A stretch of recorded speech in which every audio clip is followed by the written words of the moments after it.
Welcome. If you're joining us, thanks so much. Really appreciate it for Group 6. Group 6. Whoa. It's session 26. Oh, I'm so excited. Anyways, so what happened last session? Well, we actually got a good bit of lore coming forth from a couple different characters. Mainly, Dumley was the lore drop, right? Dumley had said stuff about the Sundering, had said stuff about the Idle Palm. Also went to go fetch some Revivify scrolls and some diamonds in order to cast it. But then after that conversation happened, and after that conversation happened, they rushed back to the tavern, right? And they were out of breath, and they had explained that the kind of orphan boy that they had taken under stewardship of sorts, Merlin, was taken. Like they had actually witnessed it in some fashion. They are not fast enough to potentially catch up to the creature. So, having that said, you almost were like, all of you were like, "Oh, this is just this person's just trying to come onto an adventure." Freeze Dumpling, we know what you're up against after trying numerous amount of times of joining your intrepid adventuring group, your trope. You know, this is just another ploy. But sure enough, it actually was true. There was truth in it. They actually had taken the boy, and then with your survival and your investigations and tracking him through the garden and through the town, you made way into the Smallwood, and you're not very far at all into the Smallwood. In fact, we only went like an hour into the woods, not very far. So we're in the night here. It's the evening, I should say, and we had encountered these creatures, and we had vanquished these creatures. They were invisible. They came into light after casting certain spells. There's also some magic that's happening with the cottage, particularly the windows. And we're now left here after Felix was crushed by a hug and was bouncing in and out of life. And the creature was using Felix as a human or a goblin shield. And was ready to bite off their head. Well, attempted to bite off Felix's head, but Felix's head is it's pretty thick, so was unable to have their head completely bitten off by this particular creature. And Priest Emily is kind of just rendering aid, medicine stuff, stabilizing your wounds, bandaging you up at this point. When I transfer maps, your tokens are most likely not in the correct positions. I tried to get them pretty relevant to the copy thing. Didn't want to get them over properly. So your tokens are fluid at this point. We're not in combat, right? The creatures have been vanquished, and we're left alone in the terms of this cottage. I'm going to cue some ambiance since we're on the outside, the back area here. So I'll go ahead and get our first night music going.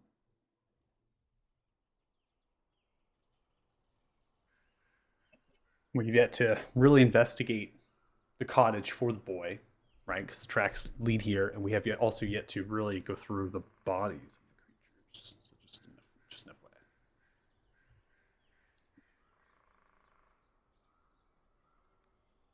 Um, we should look at them. They can you come inside with me and try to figure out if there's any like hidden doors or traps on their floorboards or anything? Yeah. First I'm going to slap a cure wounds on myself. uh why can't I do it? This woman thing grabbed me from underneath the stack, right? So you are up on the railing, right? Because there is this balcony kind of overhang like a back porch area. You were on there, and it kind of lunged upwards towards you. Based on what you observed, it actually was in the grass, like at the back, and it kind of came up in this invisible condition and came up towards you to grab. Yeah.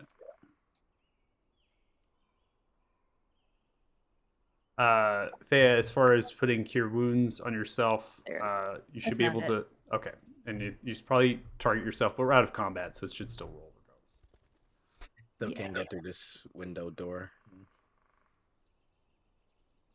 Still using. We're out of combat. We're using Windows. Okay.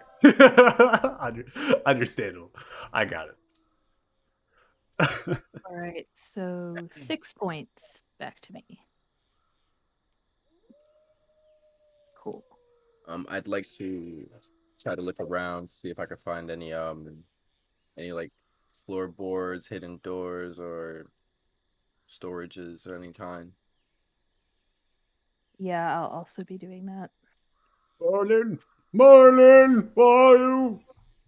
All right, go We, ahead and make we, a had, test. we had heard some banging coming from the bedroom over here, guys. If you want to look over here too. Make investigation checks if you're looking for anything that trapdoor, spot underneath the rug, right? Maybe it's a kind of a hidden passageway.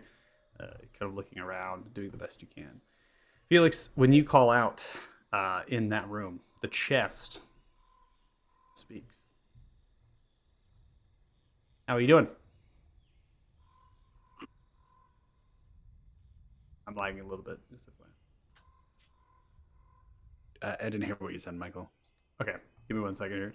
The chest speaks as you vocalize. The chest begins to say, "How's it going?"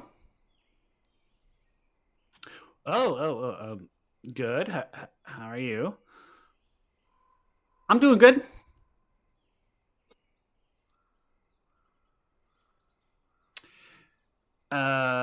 Yeah. So, have you seen like a young boy be taken over here? Come through here recently? No, not at all. Thea with a 25 investigation, Thal with a natural 1, you're unable to find something. But Thea, on your way in from that back door, I'm going to go ahead and ping it. There actually is something over there. Seems that the seam in the wood is separated, and also a clasp of some kind, potentially a trapdoor. All right. I'm going to check for traps and like listen to see if I hear anything.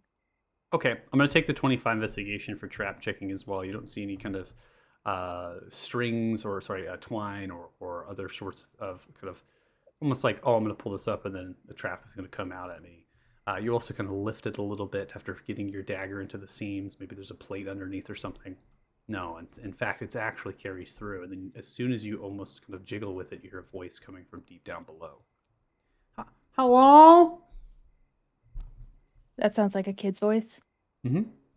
Yep, I'm opening that door. Okay. So you open the trap door. You can see about 40 feet down appears to be a small human boy in the midst of piles of bones. Some sort of deep well. There's rock wall that connects from the ground up to the space. And as you're looking at it, you can notice that there's a shimmering effect on the outer side of that rock wall that forms the well between the stilts, right? That space of the foundation of the house. So if you actually stared underneath the structure, you wouldn't be able to see it. Like it just carries through in your vision. Okay. I take it you're Merlin. Yeah, that's me. I'm Merlin. Reach down, like, All right. Merlin, is that you, boy? Is that you? We need a rope. Rope. There you go. You're looking around, looking for fresh tracks. You do not see any tracks taking your path to survival. You don't see anything as far as creatures or monsters, right? The same tracks leading away from the space. You don't see anything recent. It's just some fled or whatnot. Going inside then. Okay. I'm gonna take my rope out and like tie like a big knot at the bottom of it so he can like put his feet on it and lower it down to him. Okay. Somebody gets inside, kicking the table back. We'll help you up, boy. We'll get you out of there. Oh, bye, Palos. God, in the sunlight. Don't tell the boy anything. Shy the boy's eyes. Merlin will be fine.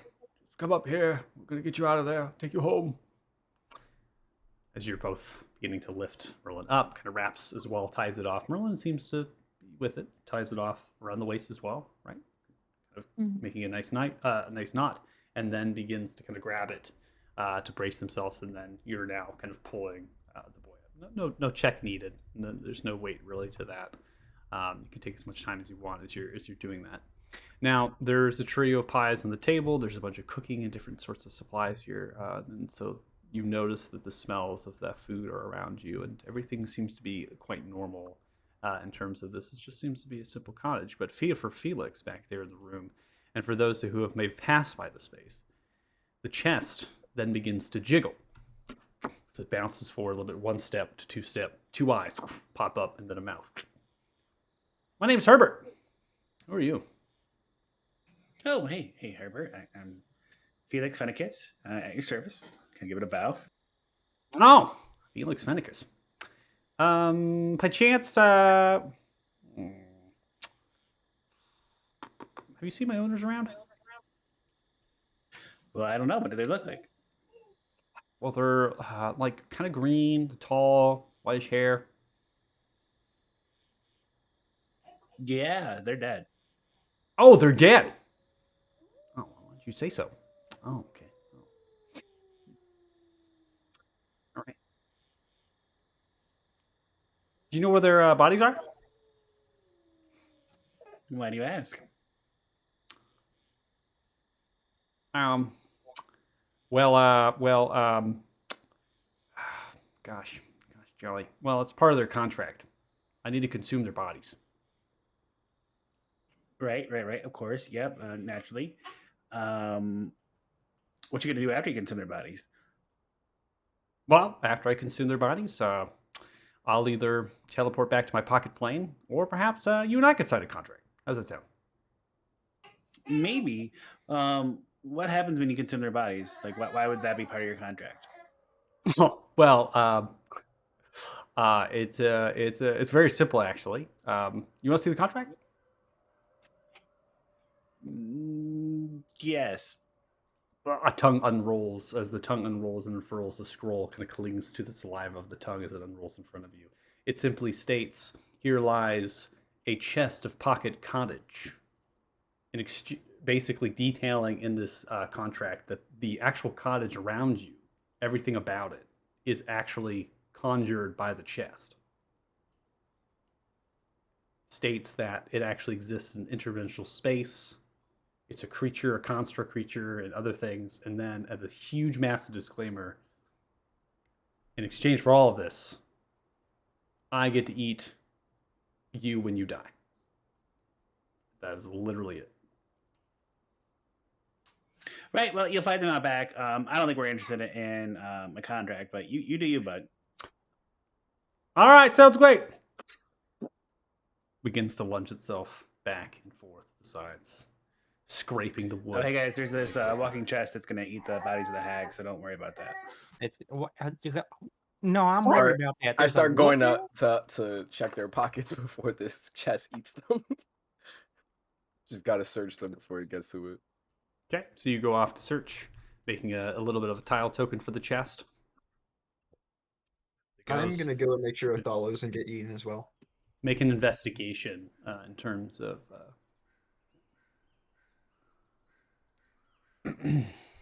see as the chest begins to gorge on one of them, because there's actually multiple, like body position wise, we actually have multiple, so it's kind of working through them, not necessarily the one that was the old lady that was the kind of the primary there, so it's kind of consuming them slowly and gratuitously. Deductive intuition. You have that? I don't use it. It never rolls, so I have to do it manually. But Yeah. it's supposed to apply. Okay. Well, good thing you remember. I was like, oh, I forgot. You can just modify the investigation check to roll a d4 every time. That's right, you can. Wow. We can definitely do that. Okay. The little gear icon next to an investigation inside of your character sheet. Mhm. Click on that. You can. There's a check bonus. So open up your character sheet. Next to investigation. There's the... Michael, you can explain it. Yeah, I'll explain it. David's baby. David, your baby was trying to explain it just fine. Our bag of holding is angry. Yeah, our bag of holding is completely angry. So if you Put all that stealing it. so there's a gear icon in your character sheet, so attributes tab. the gear icon, just like David was saying, if you click that, it's going to have a pop-out window, right? That is going to say proficiency level, proficient, check bonus, passive bonus, global skill check bonus. So what you have to do is put in a check bonus, because it's not a passive bonus, something you're rolling, and it's not just a all skills check, so not a global one, and you just want to put a 1d4 into check bonus, I believe, and it should roll it. And after you do that, hitting submit, and that should apply it. Because I think detective intuition is literally for all investigations, right? There's not. Yeah. It worked. I got it. Okay. Cool. Yeah, I think detective intuition is like there's only a handful of those that you can actually make global things. So sometimes it's like only on specific occasions and stuff. But I think it's nice. I have to do that to my insight checks as well because it applies for that. Mm-hmm. But Yeah, I believe so as well. So yeah, go ahead and add it. Wow, we're learning things every day. Awesome. Okay. Session 26. Session 26, so we're doing it. So with a 21 here, 20 plus 2, so take the first check. So 22 that you did there. This was a real check. You are kind of coming through the bodies, and particularly you don't find anything on the bodies of value, of note. In fact, there's not much in their pockets besides kind of dry herbs and other things that might have been using to create brews and potions, which are just things commonly found throughout the forest. You then find the body of the kind of original, that old lady that seemed to kind of change. And in the pocket of that particular character is a silver amulet with a black gemstone, like a pendant inside of that. Almost like a family heirloom of some kind. The stone is maybe 1.5 inches in length. It seems crude. It's also opaque. And upon pulling Merlin out of the space, you see his priest stumbling. Whoa, boy, where's your amulet? Where is it? They take it from you. And then Merlin pulls Merlin to the side. So we'll have the Merlin token now. We have a lot of people in the way, so pull Merlin over here. I don't know. I just woke up with it in the well. It wasn't there around my neck. So Thala, you technically are in possession. Do I hear that or? Yeah, I mean the conversation. There's no real noise. We're in the middle of the forest. There's not city noises or town noises or anything. So really, just have the different creatures of the night and the chest engorging itself. Just real quick, just to make sure, how many of the hags are around me? Is it just the one, or is it? So in total, you had a number of them. I'm basically putting this as a flat check, right, for all of them, and I'm just stating that you weren't able to find anything on the rest of them. It was really just like the ringleader, the one that opened the door, right? That was the one that had this in their possession. Yeah, just to be safe, just a quick pass with a detect magic around them, and just seeing what. Obviously, I know what the gemstone is, but just to make sure. Okay. Yeah. So taking a ritual then. No, Innate flat. casting. Yeah. Okay. So innate casting. So throwing it out there. You don't need to put a template or anything. So you're able to feel the same energy, the same magic that comes off of the stone as the rest of yours. And again, there is resistance here now, to divination magic, right? So you're having resistance and attempt to find exactly what it is, which we have kind of investigated on our journey so far. All right, and with that, I'm still holding the bag of holding, so I'll just put it in the bag. Okay.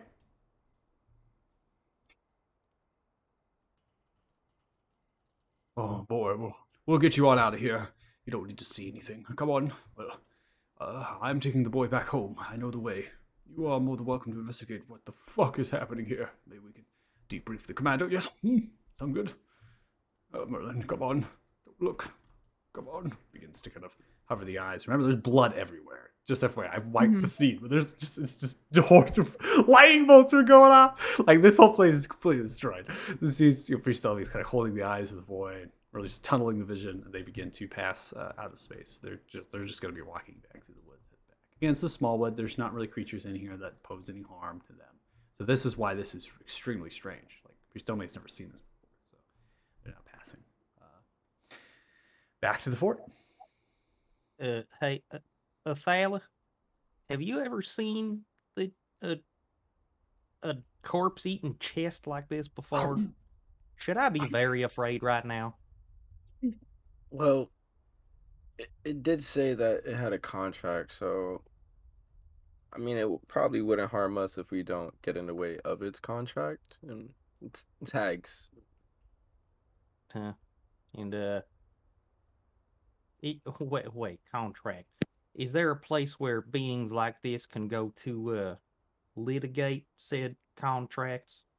Like, is there any, in your experience, any kind of bad thing that happens to them if they renege on their contracts? I mean, if the good thing right now that's happening is he's eating the corpse, that I'd hate to see what happened if they went against their contract. Yeah, I suppose, but hey there, Chesty, or whatever your name was. I wasn't privy to that. What is this about a contract? And what exactly are you? Jiggles itself and turns. This time, now the chest is inside in space. It's gone all the way around. I'm going to move the artwork here. It's gone all the way around and is now engorging itself on another body. The last and final body. It stops, looks towards you. My name's Herbert. Is it now? Oh, yeah. Pretty sure it's fucking Herbert. And you just munch on dead bodies. That is your preferred palate. No. You think I like eating bodies? Ugh, no, gross. Why the hell would you want to do it then? Part of the contract. If you're not getting anything out of this, why are you signing them contracts in the first place? I can't answer that for you, unfortunately. It's my life. Okay, thank you very much. You have a good day now. You're welcome. Herbert, so when you finish consuming these beings, do you just disappear? Finishes the body. Well, yeah, if no one resigns the contract, I disappear in a couple minutes. Oh, yeah. 1 second. Class open. The whole cottage sucks into the space. It's like literally warping into the space. This is where I'm going to go ahead and remove things.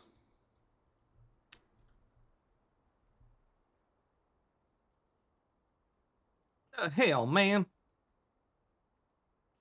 What? I need a stiff drink and a long night's rest after this. That was actually pretty cool. It approaches. Shuts back down, right? The class goes over. Well, clock's on now. Yeah, you all want to be my owner? It's on the contract. Hey, get a free pocket cottage. You can make it look like anything you want. No, but do you have any goods in that chest that you don't want? You jingling around taking up space? Does it look like I'm a chest you can just throw your shit into? No, it's not. Thank you, though, Felix Fennicus, for thinking so poorly of me. Well, no, because you consume people and they probably have things on them, and you don't want them rolling around in your stomach giving you indigestion. Where do you think the people go when I consume them? Inside of you? No, bro. No. All right, man. You have a good day. I Oh, can't okay. deal with this. All right. Well, it's fine. Just be a little bit longer. Apologies. Where are you? Do you want us to watch you? I don't care. You do whatever you want. Let's get away here. So it's time. We lost Regmore again. Wait, Where's Regmore? damn it. I'm walking away. Oh, my Halo, I got So, where are you from, Herbert? Oh, you're asking me. Oh, I'm not entirely sure. I live in an interdimensional pocket space, and it's kind of homey. It's nice. I think I was constructed in the astral sea. I'm not sure. Could be a place in there, maybe. Sounds about right. Made my way to the Feywild. Not sure how I got there. Something sent me there. And, well, I've been bouncing around. And then eventually got hooked up with those hags. Have you ever been owner of hags? Oh, it's not great. It's not great. But you gotta do what you gotta do. 20, 19, It's like 18, you get paid in gold. or 17. something. 16. No! Oh. 15, 14. So Just gets to consume 13. bodies, nothing else. what Yes. are you? That's about it. I'm a construct. At least that's what they say. The pocket cottage. Chest of bodies- pocket cottage. Is But I can instead look of- like anything you want. I can be a box of pocket cottage. 7, 6, How, 5, how do we get you? 4. We You think gotta it's sign the possible. contract. Can You we wanna talk sign? about it? What's the contract? Blah. Unloads. Just gotta sign there. 4, 3, You should back up. 2, Yeah, we should back 1. up. Disappears. Sucked in on itself. No longer there. I thought he was gonna explode. I was hoping one of you guys would do it. That make it a lot easier. Pretty interesting. An gonna- interdimensional chest that makes contracts and will eat you after you get a pocket cottage.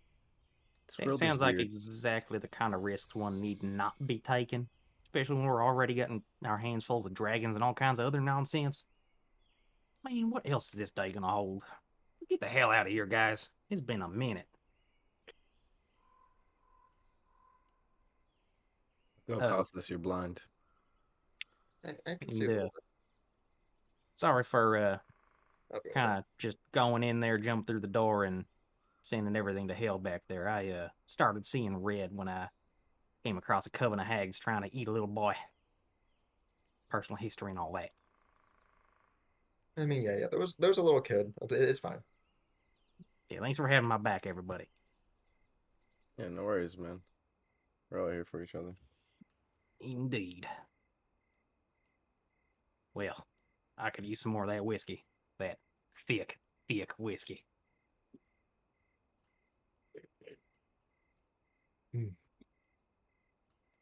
All right. So you be able to head back? Yeah. Okay. Does my horse ever meet up with us, or is that somehow disappeared into the wild? Oh, your steed? Yeah.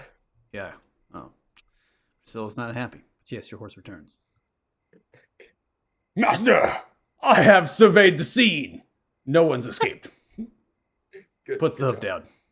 You're welcome. By the way, how do you move your hoof like that? If I had to tell you, Master would be surprised.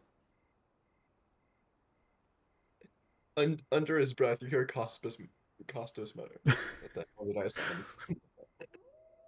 Ah, you summoned me, Master, a noble and humble steed, to accompany you on all of your journeys. Okay, you're not like Pet Celestial or something. You seem to have a few joints where you shouldn't. Master, okay.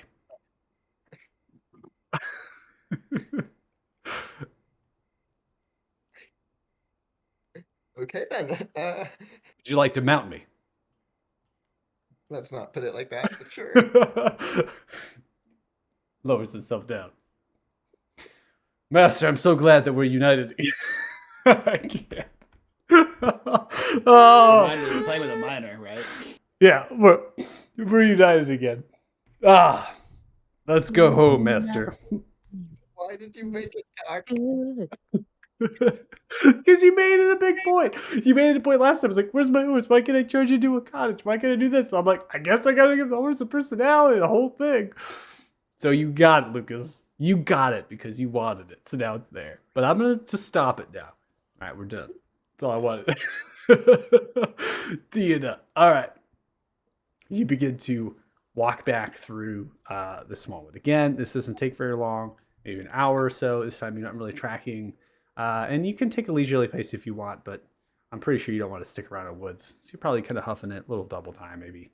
Just get out of here. You eventually come back to the road, kind of coming through the deciduous trees here. You can see some of the braziers, torches are lit. And the lumber mill obviously shut down. No one's working right now in the dark. So you pass over to the northern entrance. Double doors completely open, free for you to come in. A couple guard up there, kind of give you a little bit of a wave. Just a bracing, kind of thing. It's free entry. No one's taxing you or stopping you. You just pass into the tent.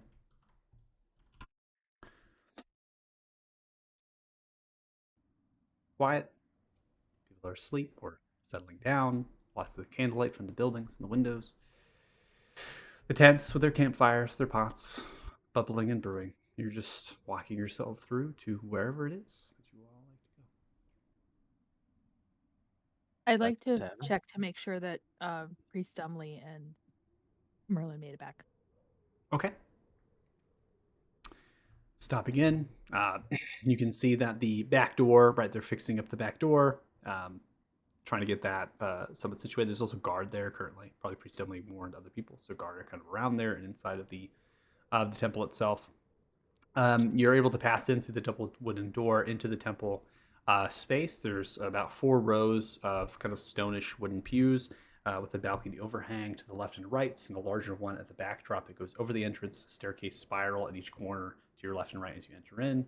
And then there are the semi-arched kind of overhang, and kind of spacing from the pillars that support the overhang to your left and right. It's a very typical temple, right? Everything's kind of neatly ornate and done with some of the stone pillar work, this white granite, and as well as that of the pews, and the altar is slightly raised up with staircases surrounding. And then at the backdrop of the altar, there is a kind of double wooden door that really just has kind of a cover over it right now. It's a black and white sight. Altars up at that platform, and people are coming in and out of that, right? There's guard around this space, and they kind of create just a little bit of a small crowd noise based on some of the guard that are in here. And then eventually see Priest Emily come out of that towards the altar and just kind of brace all the guard. Merlin's asleep upstairs. All is good. All is good. Thanks for all your help. Oh! And sees you all kind of pressing through and marks down. You made it back. What did you all conclude in your investigations? Yes, rather rapidly. Merlin's all right. Yes, Merlin is all right. Seems that the boy does not actually remember experience. Maybe some sort of charm, or perhaps something. Just remembers a knock at the back door by the garden. We saw the commotion. And, just says that there's some mercy in that. everything went black. So you all are. I've thought about it on the way through the small wood. I think I can be a good father figure for Merlin. And you all and you adventuring, I don't think I can stomach that. You all are very ruthless and bloodthirsty individuals. Oh, so much blood and the snakes. I don't know what was happening half the time. I thought you wanted to come with us. I did, but The adventuring life just isn't for him. no, that's not true. But- I think though what you're saying is that settling down for Merlin's sake. Oh, yes, settling down for Merlin's sake, yes. That is why I believe I'm most needed this time. And it was good adventuring for you for the little bit. Thank you so much. I really appreciate it. I thank you, man. Just one thing I hate, it's hags eating little kids. And from the general state of things around here, you certainly proved that you can handle yourself back there. It's you're definitely an asset to this community, protecting anybody else who might need a strong sword in the night. Thank you. I appreciate it. Also, you owe us some items you Oh, promised. yes. Well, real quick. Goes back through that back entrance. You hear kind of sculling through some steps. There might be 2 staircases back there in that corridor of the hallway. One leading up towards that loft, kind of bedroom area that's segmented away from the temple. And then there's a basement area. So comes out with a crate as well as a scroll case. It's loosely done. The crate's filled with different pieces of straw. And then there are the diamonds for the Revivify, and then the scroll case itself has those scrolls. 6 of these diamonds, as well as 6 of these Revivify scrolls, are in the case, and then the crate sets it down upon the altar and lays it down, moving a couple different sorts of incense bowls and other weights and scales and other things, and scripture and kind of spacing it, sets it down. Yeah, it should be it for you. 6 Revivify scrolls and the diamonds. Cast them. Thank you so much. One more thing. Do you have any? Well, obviously you have it. Would it be possible to take some holy water with us? Well, more than welcome to. Of course, well, you wouldn't want to look towards the bowl, which actually is kind of in the entrance and describe that, but you had to kind of go around. There's like a bowl of holy water. Yeah, it's rather old. Get you some more flasks of. How many do you need? Quite a lot, if you don't mind. A lot of. Maybe about 10, if you can. 10 flasks. Suppose I can tap into my supply. Yes, sir, I'll be back. Through. This time a lot longer. Right. Taking their time. Eventually come back with another crate filled with these flasks, and they're kind of jangling. They don't have like the straw kind of bracing them. Through jangles some slits in the altar as well. Yes, 10 flasks. Holy water. Blessed by yours truly. Really appreciate it. Thank you. This will help well, us on our adventure. Of Like, course. like Felix said, you'll be with us with these items. These are you. You're an extension of you. Of course. Sounds good. More barrier, and hopefully it helps you vanquish the undead and push away the evil spirits, and let the holy light of Pelor, the divine, spread across with its brilliant radiance.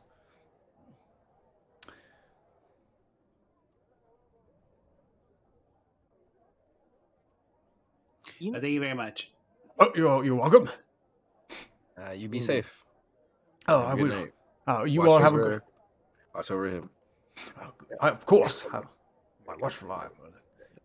I do mean to ask, but I'll be having people come in for scripture, church, and things, pleasing the holy light of Pelor. I do want to mark you, perhaps, in some of the tales I might tell of our short journey together, and how you vanquished evil, nastiest of creatures.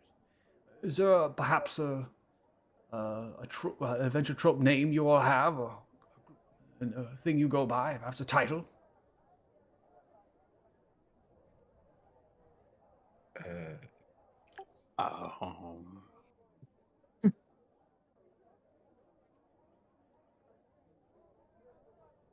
Okay, bye-bye. Nope, not yet. Get back to you again, bud. Oh, okay. No yeah. worries. Just a band of adventurers. Band of adventurers. Well, of course. I didn't know if there was anything to spread the folk tales. It's all right. It's no worries. You all have a good evening and get some rest. And I'll be with Merlin. Won't be at the commander's, the fort. So, sorry, the keep. So, anyways, if you depart without saying goodbye, and 1,000 blessings of Pelor be upon you, and all of the holy Pelor's domain and the celestials pour its radiant sunlight upon your faces. And I give you this humble blessing, that you all will survive the night and embrace the day. Yes. Anyways, farewell, guys, if you're here. Keep your posts. But don't need to worry. Please somebody's here. Back through the cover, probably up to the loft area where the bedroom is. Merlin's sleeping. So we got 6 scrolls and 6 diamonds. Correct. You got 6 Riven 5 scrolls, and then you got 6 diamonds worth enough to be able to cast those. And now, in addition to that, is 10 flasks of holy water. So we can divvy out those to whoever wants them. Michael, do you use the Tasha's additional spells, like a ranger and druid? Oh, to be able to use the scrolls? So, I mean, Tasha's Cauldron and everything, the rangers and druids were given the ability to cast Revivify, Yeah. which they normally can't. Yeah. Yep. Gotcha. Right. So that means everybody in the party but Felix is capable of using that scroll. So, if we have 6, I think maybe everybody take 1 and Reg take 2. Because Reg can cast it outright because he can cast 3rd level spells. He doesn't have to make an ability check for it. Everybody else has to make an ability check, a spell casting, wisdom or intelligence or whatever or charisma. But Reg can outright cast it with the scroll. Okay. Yeah, that makes sense. All right. I'll go ahead and. Because we don't want to put it all in one person because of what if somebody's body disappears, what they if fall that- into lava yeah. or whatever, Yeah. Yeah. Plus, this That's way, for if sure. someone goes down, we don't need to wait for that one person to use it. Like anyone in the party can. So have fun with that, Michael, splitting that up. But I think That's fine. if everybody agrees, to spread it around. So I think the diamonds are 3,000, right? Is it 3? No, 300. 300. 100. I was like, I had an extra zero there. No worries. No. 3 gold pieces. No one comes back to life. Nobody. All right, so you are giving Reg though 2 of them, right? yeah, he doesn't have to make a check; it automatically happens because he can cast third level spells. So Yeah. Oh, is that what it is? Does Druid get it? Because I didn't think we did. it's an additional druid spell from Tasha's. Yeah, I have Tasha's and So assuming that Michael uses them, they're optional class features. So Yeah, no, they're optional class features. I usually don't come to that threshold unless the party has no way of using Revivify at all, right? And the thing in this case, you're getting the Revivify scrolls, and you want to kind of separate them out. So that's kind of playing into that rule as well, being like, oh, we want to have access to the spell. So yeah, totally fine. I do play by the optional Tasha's rules, just doesn't come up very often. We usually have people that want to tailor themselves to Revivify, but if you all want to separate out, we can definitely do that.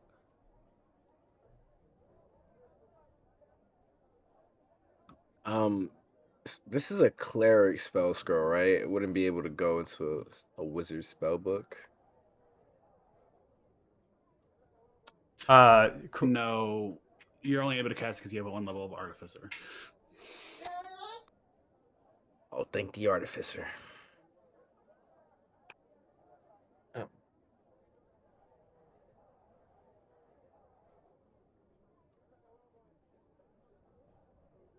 All right, everyone should have a diamond and a scroll.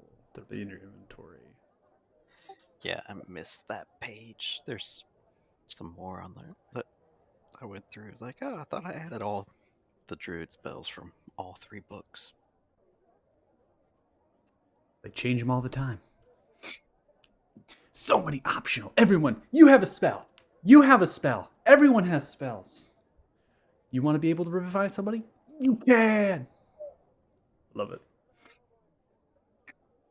So everyone's set, ready to rock with that inventory. So where are we headed next? Have we leave Everybody gets a holy water. Yeah. I'm Okay, just gonna wait, put what? that in the bag of holding. Okay.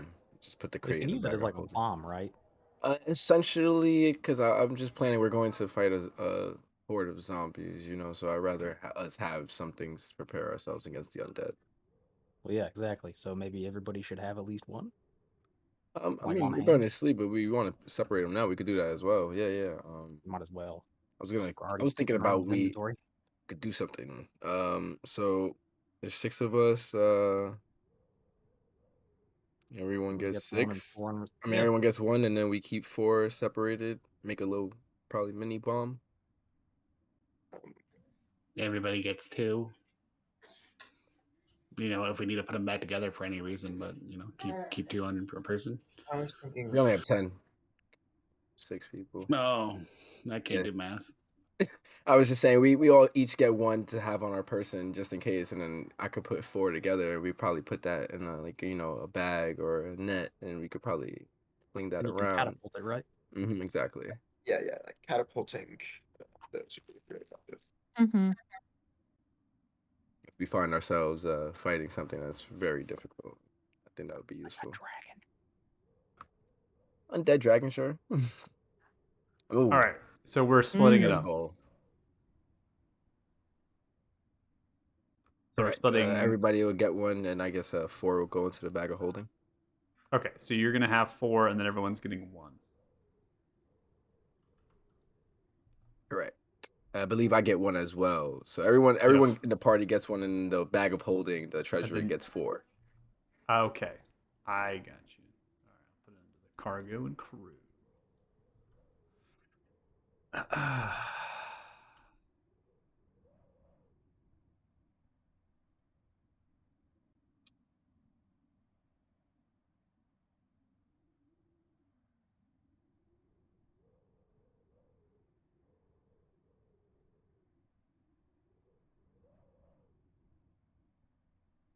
Just watching as I drag things in inventory. We're two I next. just seen the name.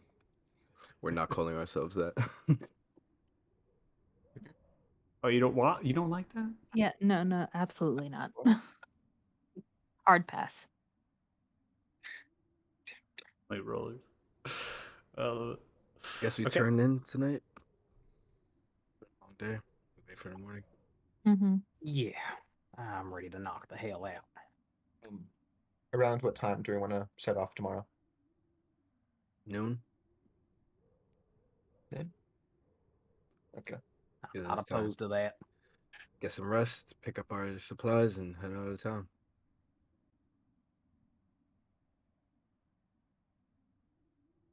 Anyone want to join me for a drink beforehand? Yeah, I I'm could down. do a quick. Yeah, drink. I think I will. I ran headlong into a window tonight. A few of them. That was kind of fun. One has to enjoy the little things. All right, so we're heading to the Lumpus Tavern. Some of you to get rest, and others to get drinks. Hit a lump and stump.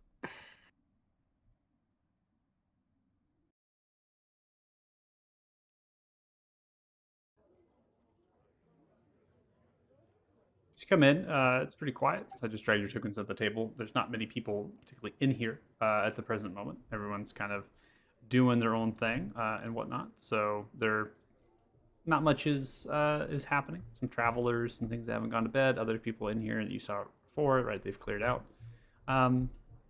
It definitely is slow. Eventually, for those who want to proceed upstairs, they can. But they're just gonna come wrapping around to help you all as soon as you make your way in. So whoever just doesn't want to be here at the table, more than welcome to just state so. But Yadira is gonna come around and just kind of look towards y'all. What can I get for you? Whiskey, please. I need Yeah. a stiff one. Round You for the table. want to round with the table? Huh? Make it 2. 2 rounds. You want the whole fucking bout? Just grab the bottle, please. Yeah, Yes. right about. Be more there. Disappears and goes into the cellar.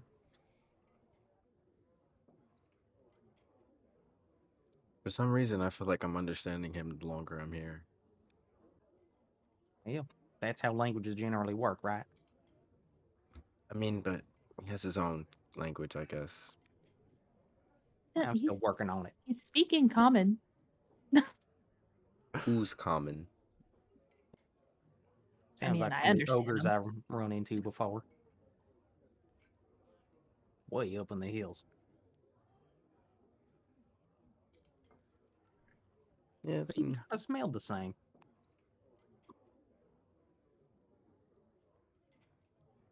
it's another story, huh? Well, I do have a lot of them. Yeah, you mentioned something about the hags. Yeah, Fresh wound there. definitely. I mean, it's the shape-shifting kind is a very specific colloquial, a type of hag amongst the colloquial term hags back home, as I explained before. But yeah, there's I mentioned my great-great-grandpappy Thumby Buckwilder back when. Well, he was oh, thank you kindly. You're welcome. Puts in a He pipe. was Begins to as the light. story was explained to me, he was a little too fond of underground poker tournaments. Only problem was he wasn't great at counting, so he tended to lose. But to try to combat this, he sought out a contract with some hag that he met that he thought was on the level. Now, it was supposed to be just a straightforward contract. He gets some kind of magical luck powers that would help his draws in return for a specified number of years off of his life in payment. Well, it was I don't know if he was just kind of a mess up by the hag in particular, or if it was an actual hoodwink. But in addition to them little luck charms that he has, which get passed down through the family, there's also a certain amount of innate misfortune that tends to befall anyone that is among his bloodline. Like, I don't know, sometimes you might see me whiff some shots that would otherwise be able to bullseye from about 500 yards away. Now, sometimes bad things just happen to us. Like, for example, our particular family mill has caught fire far more times than any of the other ones on our stretch of the river. Now, luckily, we've always been able to put it back out again before any irreparable amounts of damage come by. But it's a give and a take. Like, for example, my a cousin of mine growing up, as we were helping repair a cottage, well, somebody had left a paint bucket and a hammer sitting up on a piece of 2x4 that was resting on a rock. Somebody on top of the cottage dropped their paint bucket on the other side. The thing flipped around 3 times in the air, conked him right in the head, stone dead. Didn't take 10 seconds. So shit just kind of happens, and it just so happened that time he wasn't able to dodge out of the way fast enough. And well, I think you guys saw some of that luck here tonight. As I'd rushed in with every intention of kicking the crap out of that foul beast. Man, nothing I did seemed to work.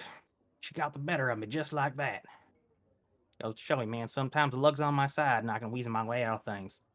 Sometimes the luck gets the better, man. I'm just, well, shit out of luck. So I'm glad I got you guys here to keep my back out of trouble. I'd certainly be dead right now if it weren't for you. I mean, I guess you could call that lucky then. If you feel like you're not lucky, you still had some luck on your side. Yeah, I guess. Is it really luck, though? I mean, take Thummy, for example. When he was doing a card tournament a couple years after he got that luck installed, so to speak, well, another magic user around the table caught on to the fact that he was hoodwinking some of the draws, let everybody else know. Got all the fingers on his right hand chopped off by everybody right then and there for trying to cheat him. Hence the name Thummy. That's why it's dummy. That's why it's Thummy. Wow. So yeah, that is the tale of the Luck of the Buckwilders. And is it? I mean, I don't know if you know about this. Is it something that does that curse go down to everyone that you lose some lifespan or? Well, no, it's not the lifespan. The lifespan was just that was just old Thummy himself. It's just the associated luck / unluck that's passed down to his brood. We manage, luckily, we're a true blue kind of people. We look out for each other. Always try to help each other out when we can. So we manage. We do okay. We still have a successful little business that keeps us afloat and keeps everybody fed, even if we do have to deal with the occasional barn burning. We will carry on. That is interesting. I mean, my family doesn't pass down luck. We usually just have a mark. That's it. But that's pretty interesting. Yeah, I've never heard anybody else of having this particular affliction. But, I learned to live with it after, I tried to get it lifted once with catastrophic results. But, I don't know. It's getting late. Maybe that's a story for another day. Yeah, definitely. Yeah. I'll get some studying done tonight before we wake up in the morning. Everyone, good night. Good night, y'all. And thanks again. Anytime, Joe.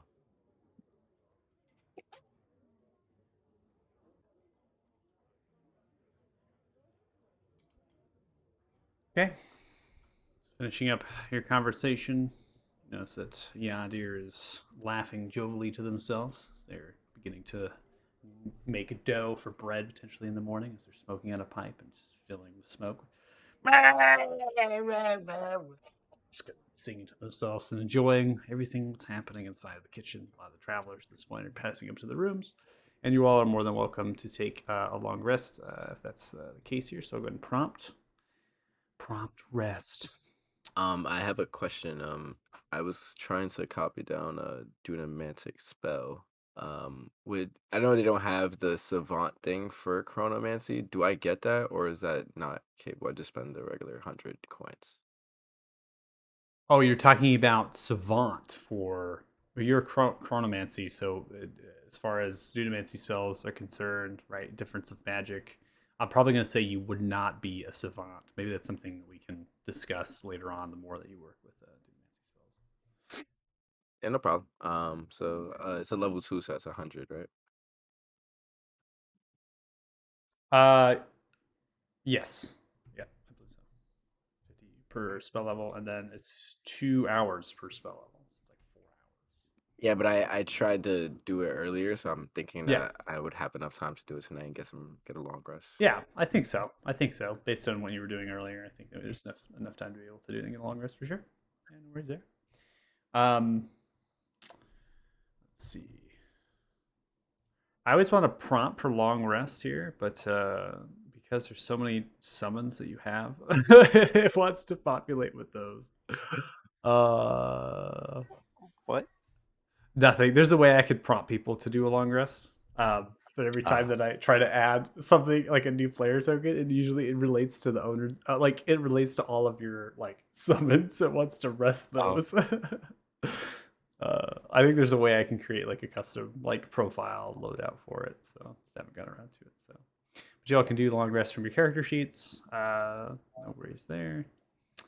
Should be able to cycle through to the time dial. Through with that. Then I'll go advance the time clock here. So while everyone's resting and everything, Breakmore wants to go outside to find a secluded spot to try and commune with his gemstone again.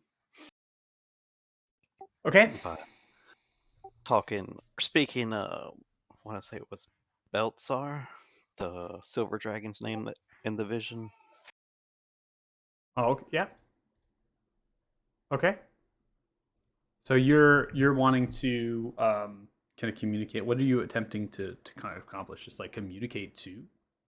Yeah, communicate to the dragon by speaking its name. Okay. So as you kind of find a secluded spot, temperature is nice. There's no rain. Right, a little bit of overcast here in this night, so it's a really nice night. You kind of find a spot right outside of the tavern. I was gonna say probably Felix. I don't know if Felix is still following you, but maybe that's still happening. I don't know. So as you kind of come to, you focus on your stone, and you're beginning to try to connect, right? Maybe even mutter the name over and over and over again. Go and make an intelligence saving throw.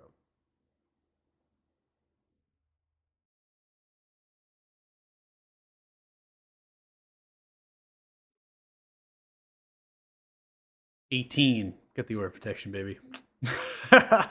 we'll see. No, it's working, which is great. I love it. So 15 is our check here.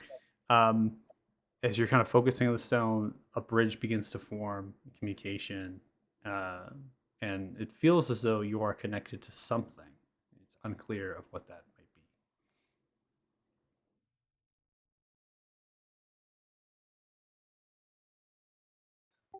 Can you hear me? Yeah, who is this? I'm Regmore Silverkin. Who is this? Am I supposed to, I'm Beltzar. Beltzar.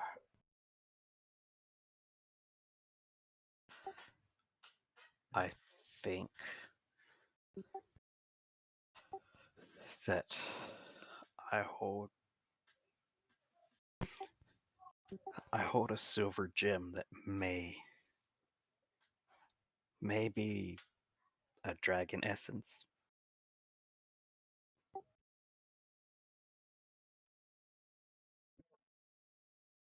Are you the one that bears my stone?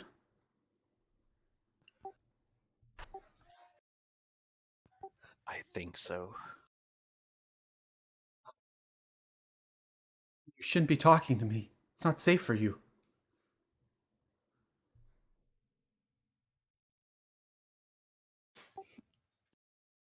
Why is it not safe for me? It's to whimper and cry. I've done horrible things. I have seen what you were forced to do. But I'll do it again. It's not safe for you. Don't talk to me again. Please. Don't Can do we it. help? Maybe we can stop it. You can't. There's nothing you can do. Not even Horan could help me. I'm on my own. Just waiting for the nightmare to end. Please. You need to never come here. Never talk to me again, please. You have to promise me this, Regmore.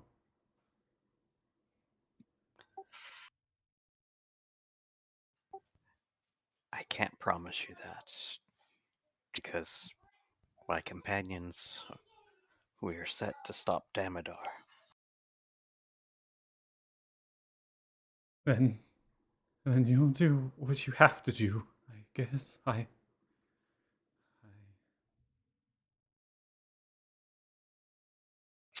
If there's a way to break his control from you, I'll do what I can to try and find it. I can't promise I won't hurt you.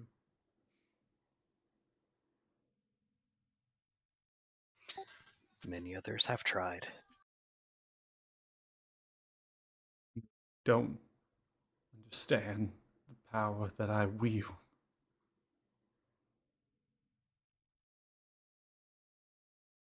Regmore, take care.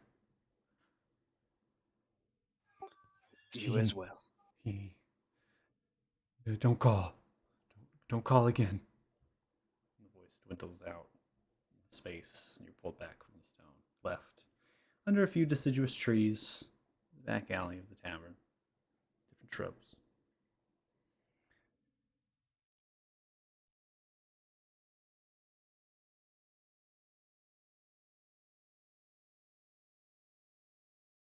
You go, get your long rest. Yep. Back into the inn.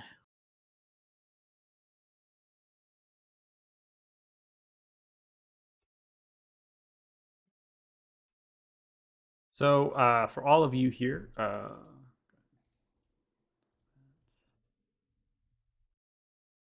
some tokens in the tavern here. You are able to get your long rest in your respective spaces. One of the things here, the tavern is kind of getting populated with other sorts of folks as you might pass down, get breakfast and stuff and things. Go ahead and just transition some of the tokens. It's just a normal day for the inn, right? For the tavern here. Nothing is a whole lot of changing. There might be some ventures kind of passing through, and some lumber folk coming in here prior to them going to work at the timber company. But generally, the breakfast time, right in the mornings, of this tavern are pretty lean. People are on their journeys. They're wanting to get out early. They don't really want to waste time, and so you might come down to the table here. Yadri gives you some food, eggs, bacon, some fresh bread, some jams, jellies, and things, and some just extra kind of accoutrement, right? As Yadir's making her way around the table, and this is his smiles across the face. Yadir's ecstatic. Maybe Yadir's overhearing your conversations at times, perhaps. Saying, "Oh, we're gonna get going," or maybe Yadir's just interpreting this is when you're gonna kind of tie up based on how much you paid, and so Yadir's just kind of giving you all the food and certain things, and kind of smiles to you, way more chipper than you have seen Yadir before. And then eventually Yadir doesn't say anything, and just goes to the bar counter, begins to clean different things, and just stares at you all as they're cleaning their mugs. Hey, No, what- he's acting weird. hey, you out here, my man. How much do we owe you? Ah, nothing. I'm good. That is odd. I must say, this is oh wait, I've heard of this before. Some kind of weird political philosophy. So we're like nobody owns any property and nobody like has to pay money for things. I don't know what the fuck you're talking about. Well, They don't be having right I now. don't know Yep. either. Yeah. I get y'all even out. No baby dancer. Y'all Leave take it care out. now. So wait, are you generally in the business of giving people free room and board, booze, and food, or do you just like us that much? Leans over the bar counter, stares at you, sniffs the air. I've seen a lot of folk coming here, and none of them treat me dumb like you all have. We do a fine fella, warm in the heart, eats a lot of food, and well, be quite frank, pretty dumbly paid for at least 2 weeks of your time. All the food you wanted, lots of coin, lots. So I don't be fixing to drag more coin out of you. Nope, sirree. Yep.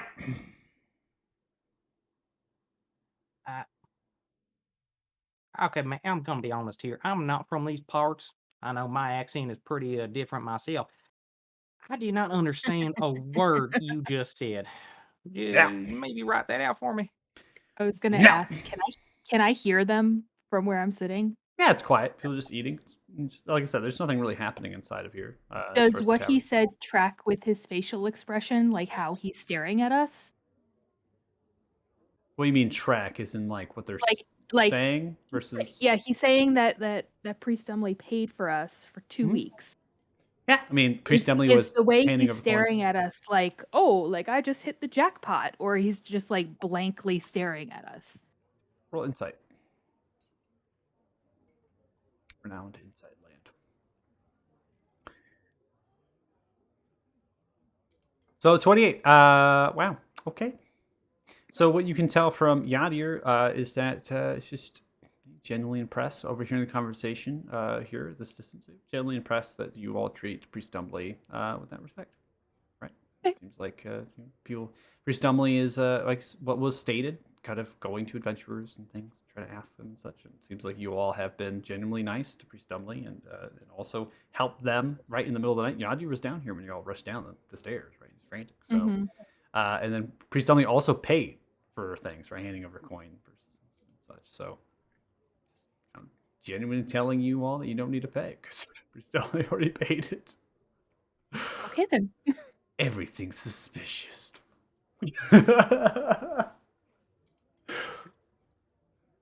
So I'm looking over at Theo like, I'm just gonna be like, yeah, no, it's good. Yep. all right, well, a blessed morning to you then, Yadir. Thank you Yeah. very much. Yeah, good morning. Yeah.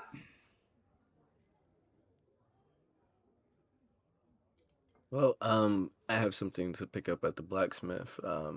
Should we rendezvous at the gate or Oh, should don't I we gotta meet y'all talk here? to what was his name? The Tumble Right Bros to talk about sequestering a boat.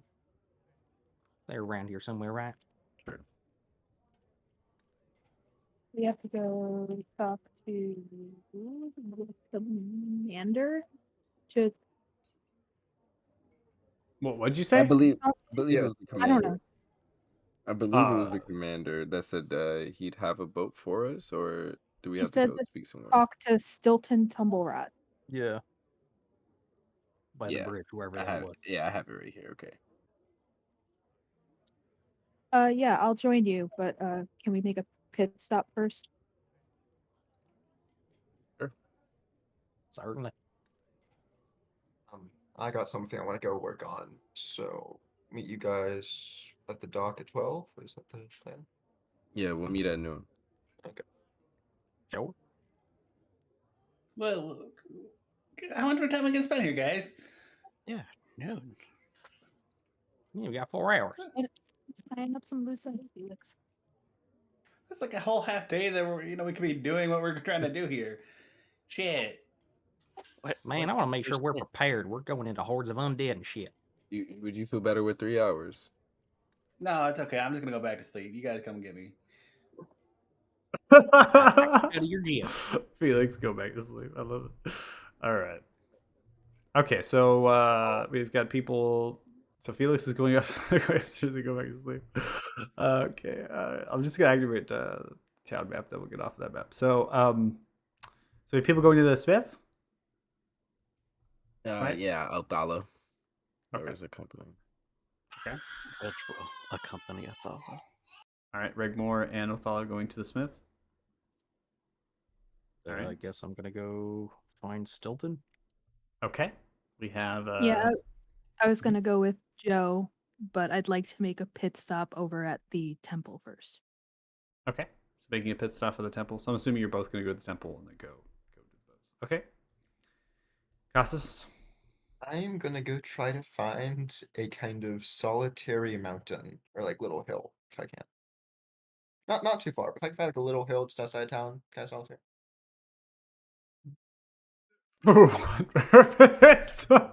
We have a German in our party. He needs to go mountain climbing. This is an interesting request. What for what purpose? I get like it's like just like a 20-minute walk or something. Sure. He just Yeah, there's wants to some farmland, some pray, work knolls, on right? blacksmithing, like he wants to be alone. He's a Okay. paladin. He hasn't had a chance to like pray. He wants to work on his other hobbies. Like, he wants to. Okay. Plus, Okay. I'm imagining blacksmithing in the middle of town is probably loud and annoying. He doesn't bother. Oh, the name? Yeah. What's the name? Bildazar. So we're gonna start with Casas, because why the hell not? Let's do it. All right, let's get some wind on the farmland, because you're basically going into the farmland kind of thing. So Yeah.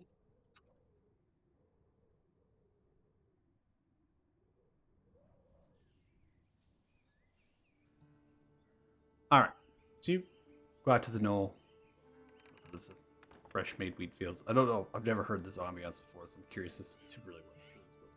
But you make your way out there, find a little patch just higher up, overcasting the town. Gone a bit of a ways. You kneel down, and you begin to pray. What do you say? I would say that it's his thoughts, so it's nothing because he's not actually saying anything. It's more like thinking. Yes. He's not. In general, there's some stuff about his family. Hoping they're okay. He's kind of hoping that like he's not gonna die in the next few days too. Like he's going to a swamp filled with possibly undead. He's a bit scared. Yeah. Hmm.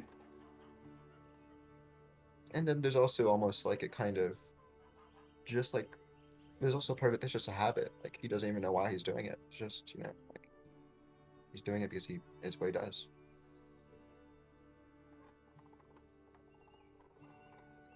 As the clouds begin to break a little bit, ray of sunshine flutters down. It's a nice 64-degree Fahrenheit day. You hear the sound of a little bit of hoofbeats, a little bit of a neigh, and it's Priscilla. Coming from the east side of the grassy knoll, lays itself down right next to you.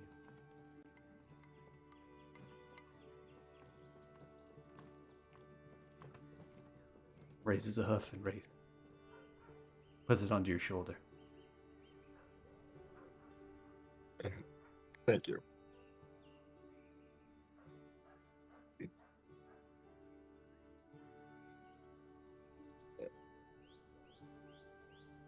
Give me a bit of space.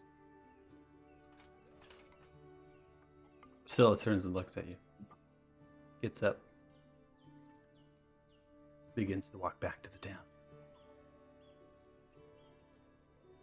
I'll be back to get you in a second.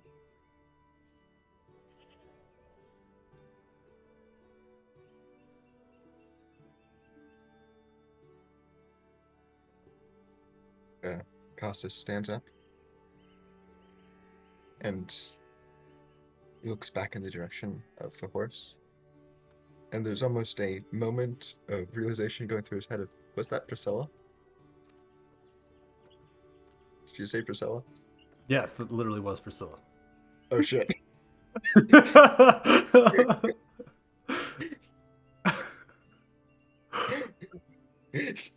It's like he was almost in a trance and he just realized it was a horse. The same horse, yeah, that we sent away. Right. Said make your way to somewhere safe. The deal for yeah, that was Priscilla. Yeah, so it's just like that's kind of dawning on him now. He didn't quite realize it a second ago. Oh, I should probably go get them back. I don't. And now he's just gonna like jog quickly in the direction that Priscilla went Okay. Sounds good. and try to get them back. If he still has some time after retrieving them, he's gonna see if he can like upkeep his equipment, make sure it's in perfect condition. Yeah. Sound good? Okay. You're able to retrieve Priscilla. The other horses as well are there as they come around. Priscilla's just been herding them around, so all the horses are still alive and they've made their way. Gonna go ahead and pause that. We're now going to transition over to the temple. Start with that. So you're able to. Sounds like are you just wanting to check in? Is that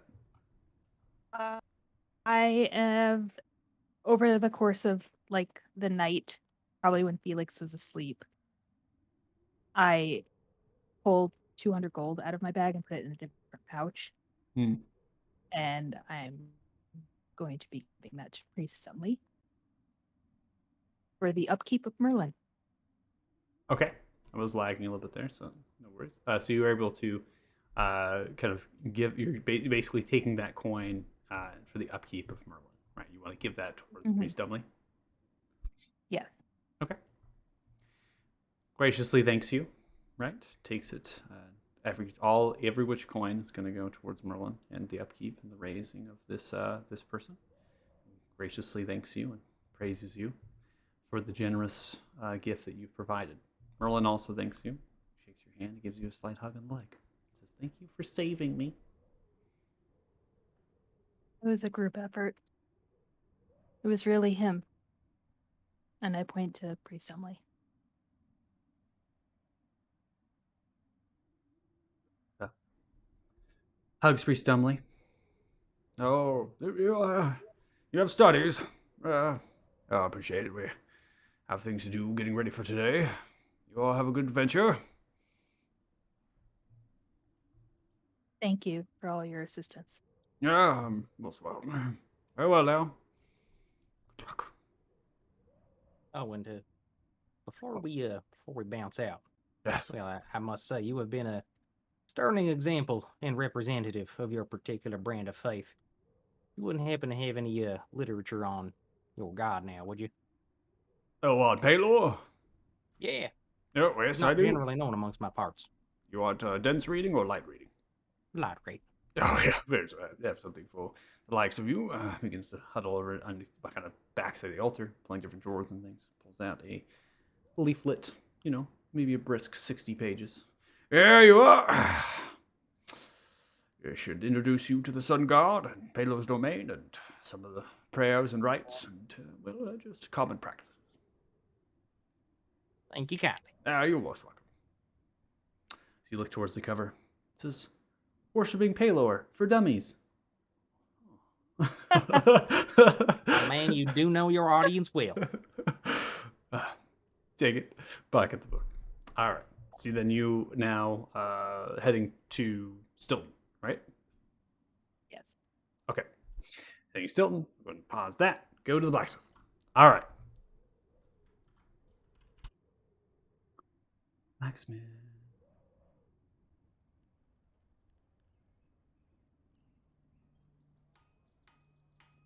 Okay, so you're able. I'm not going to give a description. See the twins working as usual. First light in the morning is really hit it. There's a couple wagons. They're getting shipments of ore and other things from foundry up in Othema. So they're getting ingots actually delivered to them. So they're currently doing that with a couple of different pulleys and whatnot to aid them in that endeavor. Both here. Good morning. I have a commission that I'd like to pick up. One of the twins approaches. Oh, a commission? Yeah, I left a skull here. Yes, that's right. Well, let me go ahead and see if I can't find it.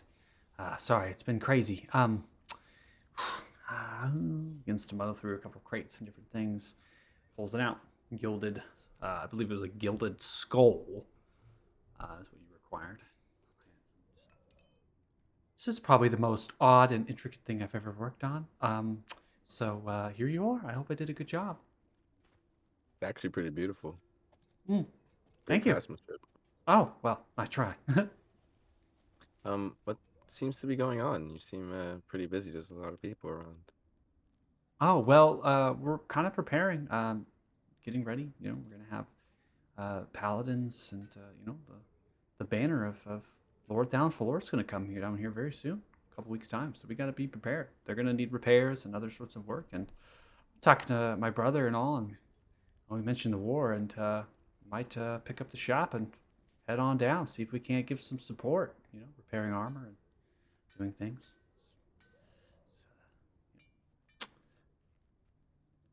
It's like, Sounds very lucrative. well, we're not really in it for the coin. So we've got news from, well, our dwarven clan. It's haven't really heard from back home, so thought about staying for that. But sounds like the war down south has to be dealt with first, and if we can get that over with, then maybe more help can go towards the dwarfs. I'm not sure. We can't really just go into the people's palace and address the king, Reldor, and try to get them to send soldiers up into Eastmore. I don't know. Anyways, you got your skull. I got to get back to work. If you need anything else, just let me know. I'll get that handled for you. No problems. All right? Thank you. Yeah. I'll look down at Reg, and I'll put a hand on his shoulder. We gotta help them, huh? That we do. So, Yeah. what's with the skull? It's a component I need for a spell. It's not to be alarmed of. Sorry, it's a dwarf skull. Does that make you uncomfortable? Ah, If it's any consolation, if it was a human skull, I wouldn't have cared just as well. was it one of the ones we picked up from the ruin?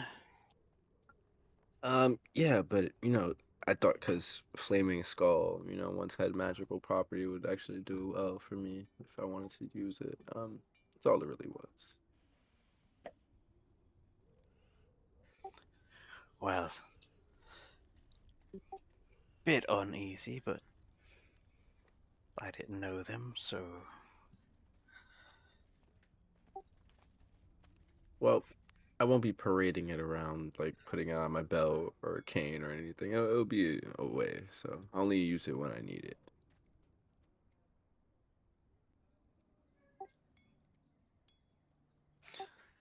now that the skull's not, connected with that dark stuff I saw you holding over last night or the night before. Mm.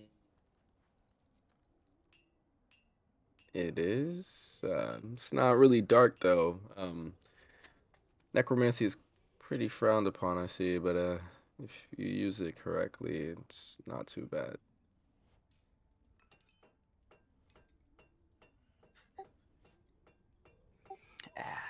It's a means to an end. Yeah. I'm not evil. I'm not doing anything evil with it. It's just for further protection, really. Guidance from a spirit, if you may.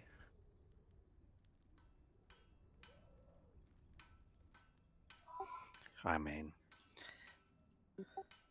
I don't deal in that kind of stuff, but yeah, bringing, people's bodies back as your puppets may be frowned on, but some same thing as me pulling the things I do out of the Feywilds.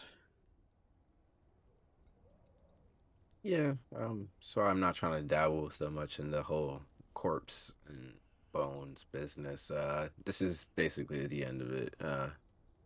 All I need is this component here, and I don't need corpses. I'll just bring upon a spirit, so I don't have to scouring people's remains and graveyards. That's not really what I'm into. Necromancy just ties a little bit into my time magic as well. Fair enough. So I do have to. Oh, I made contact with Belzar. Spoke to him. You converse with him, Yes. and what did he say? Is he still mind controlled, or? He's of his own mind, but he's controlled. Um, he warned me not to come to him, for he won't be able to control himself, and it'll hurt us. Also told me not to contact him again because it's dangerous.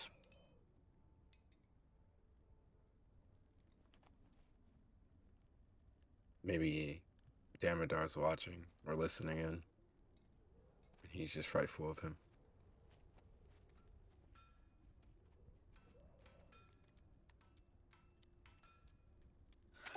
I don't know. But he mentioned that, asked me if I was the bearer of his stone.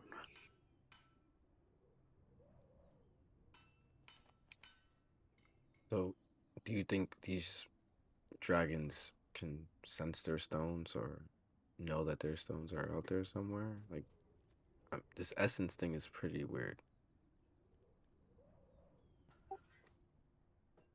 I think they can.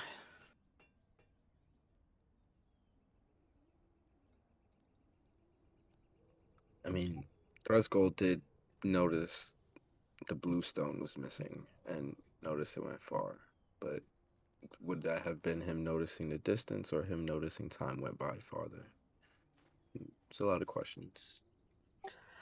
I don't know. He said Truscross seemed to notice that his stone was. I was in possession of his stone when we went through, or that it was near. So I think they can sense it.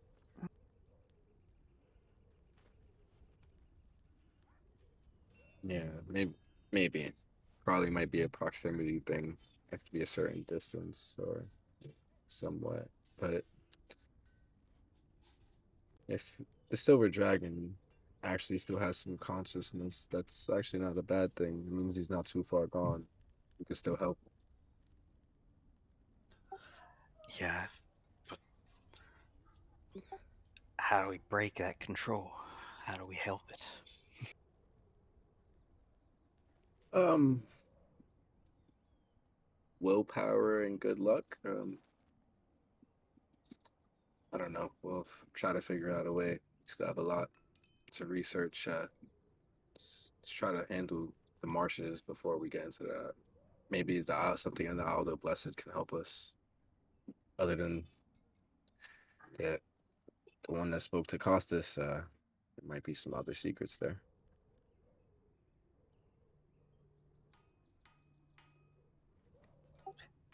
Maybe. But one crisis to deal with now, more to deal with later.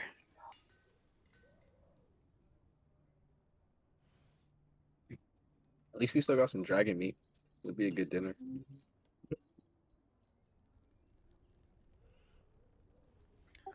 Possibly so. All right. So as we kind of go from that conversation, we're then going to pass over to the boat thing here. So we're kind of procuring a boat, trying to find Stilton. So, great.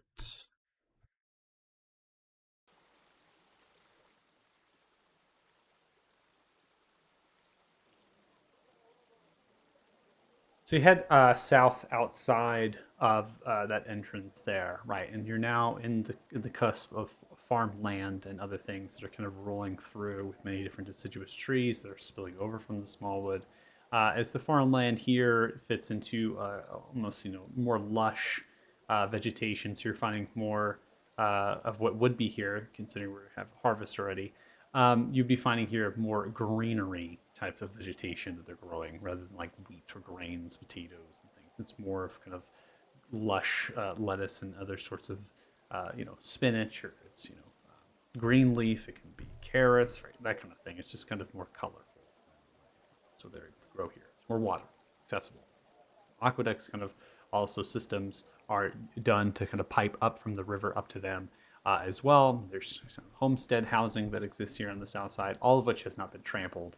It seems the horde, quote unquote, has not actually gone through here, right? So that there's not much destruction onto the fields. Moving on the cobbled road, eventually the sidewalk of the actual town ends as you leave that exit right outside of the walls.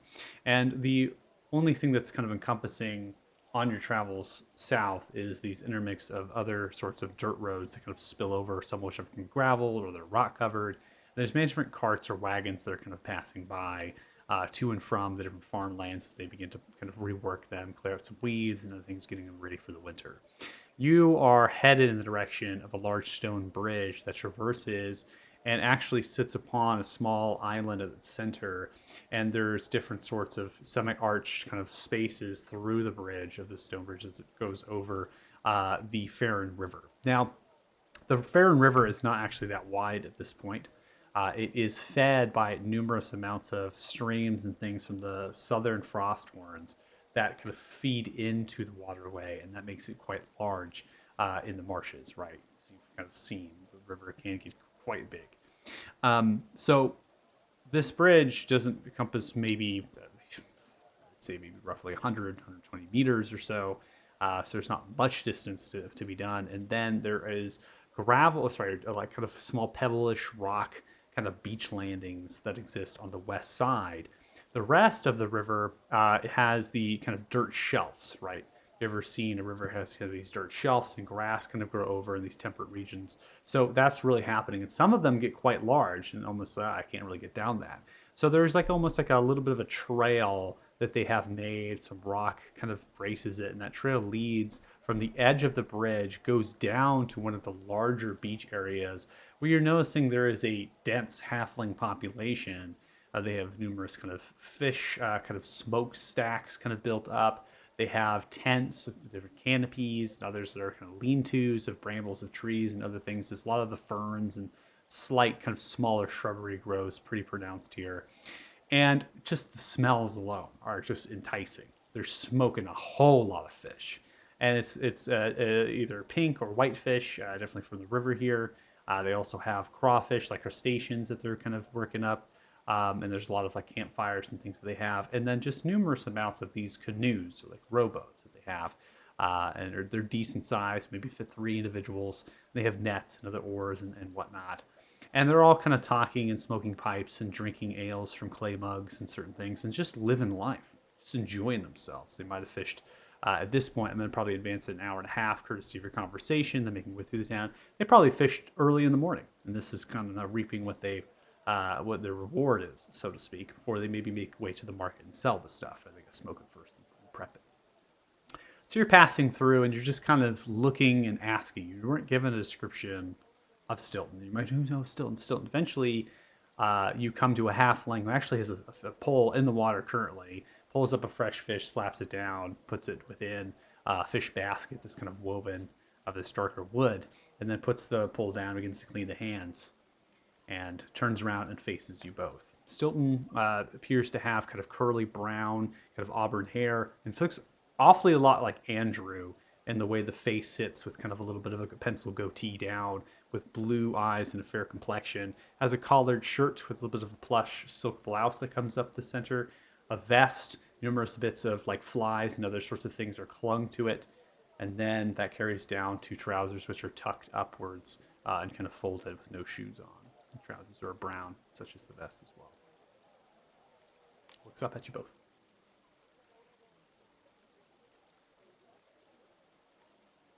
Good morning there, sir. We were told you might be the person to inquire about renting out a boat. Oh, yeah, that's me. All right, I can do that for you. All Silton's the right, name. Stip and Tumble Rot. Nice. I'm a Dirty Joe Buckweiler. All right, nice. Dirty Joe, that's cool.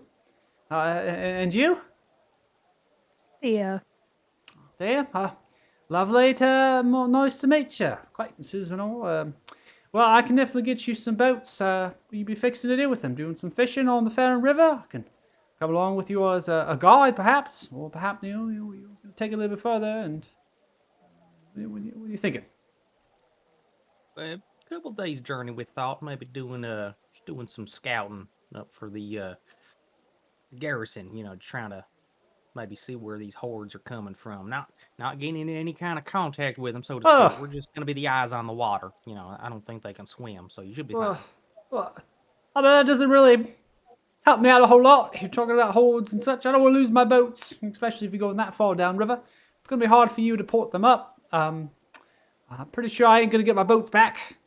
But I'm willing to sell you the boats outright. You've got the coin for it. First of all, what do y'all got in stock here? Well, we I'm only got one assuming type of boat. We make them ourselves. And the only thing you can use on the rapids, anything else larger. So this here is a small canoe. It's going to fit 3 of you. Got oars for it and all.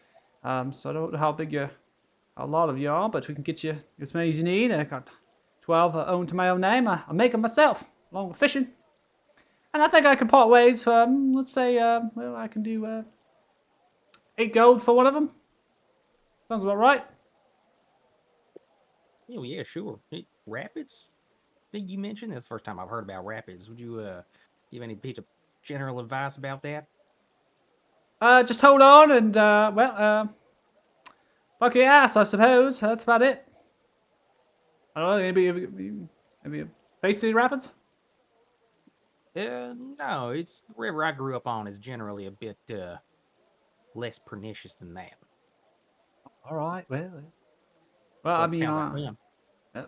it's a whole lot of fun. A lot of people take those rapids. Not very big, but you no experience. Yeah, it's good. I'm selling you these boats. Part ways. All right, well, No, 8 gold though. Yeah, it's definitely reasonable. We'll take well, at least 2, all right. maybe 3. I'll see when the rest of us get over here. Okay. Oh, you're not fixing to leave now? Well, not all of our parties here. Oh, how many are you? 6 in total. 6 in total. All right. Yeah. Take 2 of them. Now 16 gold then. Sure. Well, we are. Some of us are quite tall. A few others are a bit broad. In your experience, would it be a little bit more comfortable if we just went 2 to a boat? Well, I was talking in terms of the boats, as you said before me. I mean, you're pretty tall. You not that taller than me. Anyways, we can fit quite a lot of halflings in those boats. No, 3 of you. All right. Well, yeah, I have 2 boats then. That sounds mighty fine indeed. All right. Kindly. Yeah, you're most welcome. Most welcome. All right, coin, please. Certainly. All right. Well, you want some smoked fish? Actually, yeah, I was gonna inquire about that. You guys got any like flatbread or hot peppers or maybe some fresh cabbage to go along with them? Nope. Oh, bummer. Just kidding. I can get it for you. All right, I'll do it back. Walks away. Goes up to a nearby tent. Talking with other halflings. Just sat there on the rocks, loose rocks and things, and just alone with the river in front of you.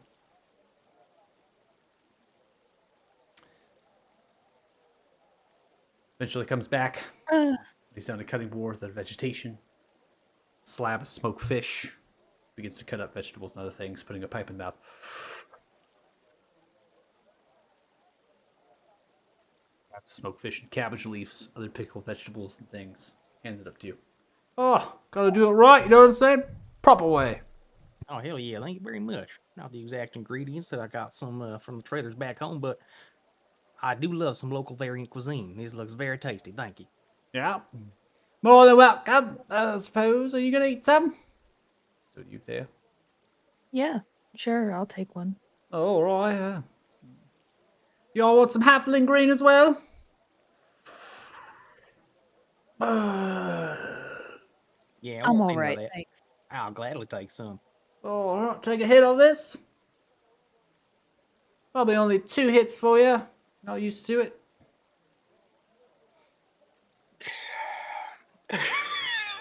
Yeah. Yeah, it's can't say I've experienced anything quite like this back home, but wets the lungs something proper. Thank you. Yeah. No worries. Thank- Mechanically, it's -2 to your intelligence and +2 to your wisdom.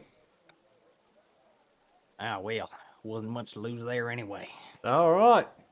Fixing for it. Well, I'll see y'all when you get back. Yeah. Got some more things to do. I'm making my way to the market here around noon, so hopefully get back in time. But the boats are yours. Those 2 right there. Points to some kind of leaned on one of the tents.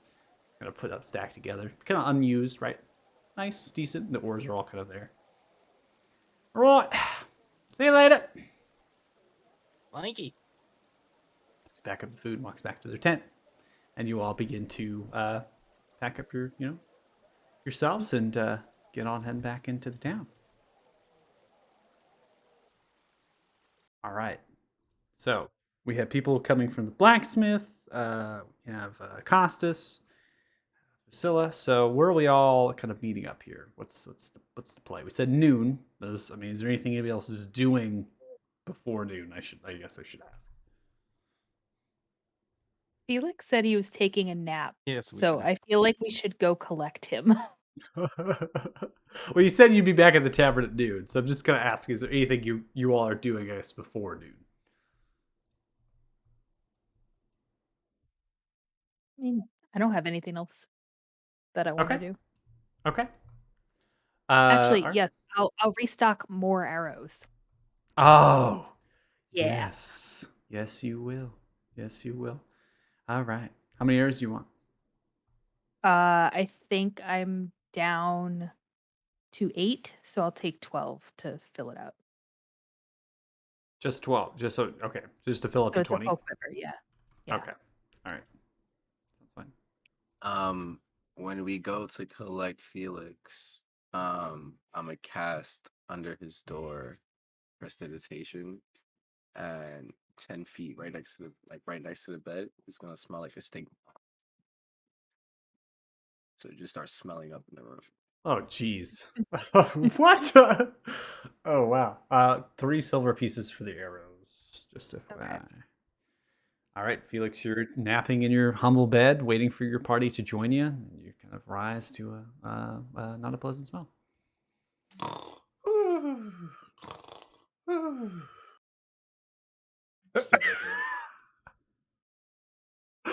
Awesome. Pretty sure that would have worked.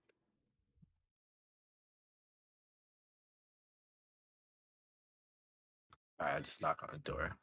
We're leaving. Oh yeah, be right there. How does Smells he just... like home. Oh, Okay. So you all find yourself at the tavern. Costas, I imagine, Priscilla, find the stable here. You're not going to take the horse with you, right? Yeah, I'm going to set up so Priscilla can stay there as long as needed. Okay. No worries. You can always go with Andrew Tumbarat, the stable master at the keep, and actually has seen Priscilla and the horses as well, and has fed Priscilla and the horses. They just kind of been roaming, looking for you. So, anyways, you get Priscilla all saddled up. You're all at the tavern, getting yourselves all ready to go, and eventually you have your backpacks, your equipment. You are on the road, headed south in the direction of the river. Aim to get the 2 boats that you had procured previously in the day. Just going to advance the time clock just a little bit here. I'm going to make the stream sound. I'll make it a little bit less. It's not so incredibly loud. And then you begin to get onto the boats, pushing them into the water. Some of the halflings are helping you, right? Get on. They all begin to wave at you. Goodbye, bye now, bye. See ya. Good luck now. Don't die. They're just kind of waving at you as they're all cheering you on. Woo! And it seems that Stilton has gone the rounds. I mean, Stilton has talked to every single halfling. There's 60 at least here. and they have told that you all are going down to fight the horde. That's what you're hearing. They're going to fight the horde. They're going to kill them all. That's what literally is. It's just absolutely extravagant, blown out of proportion story that is spread through the fishing individuals here. And they all think that you're going to save the fort and slaughter the undead. What the fuck? Whoever is in my boat with me, I'm just like, they're so loudly cheerful. Yeah, these seem pretty nice.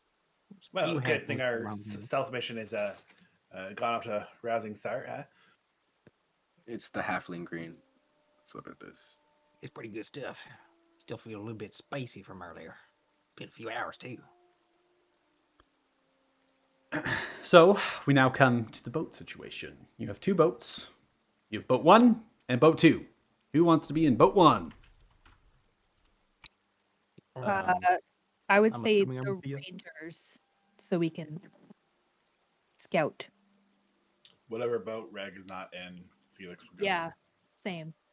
Oh my god. I'll be in boat 2 then. We're right. Wow. This is so mean. All right, so we have there, and then Felix is going to be in boat 1, and then who's the last in boat 1? Wait, are Thea and I together? Or are we You want taking Dirty? separate boats? Yeah. Yeah, Dirty Joe in the same boat. So both the Rangers in one boat. Okay, and then boat 2, Craigmore and Costas.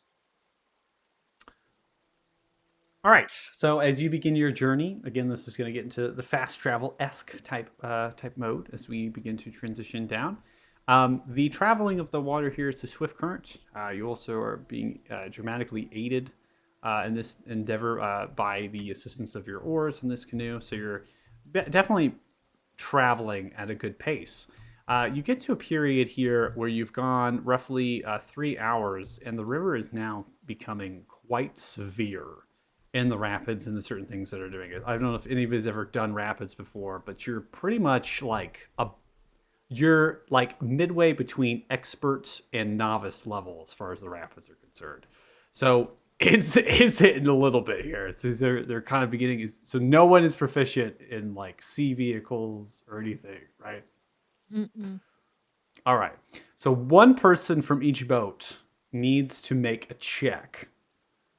So you need to interpret this check on how you are going to interpret it. So are you going to be like a commander trying to tell it left, no port, drive? Are you trying to tell people to dodge things here, be charismatic as far as the check goes? Or are you going to be just strength based, right? Am I just going to take the oars and row myself and basically do that? Dexterous, balance on the ship a little bit, tell everybody to balance. So you're going to actually take charge of the entire boat here for the rapids as they begin to hit, as they smash through.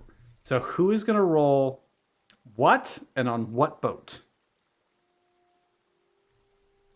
Is Costas on the second boat? That's correct. How far away?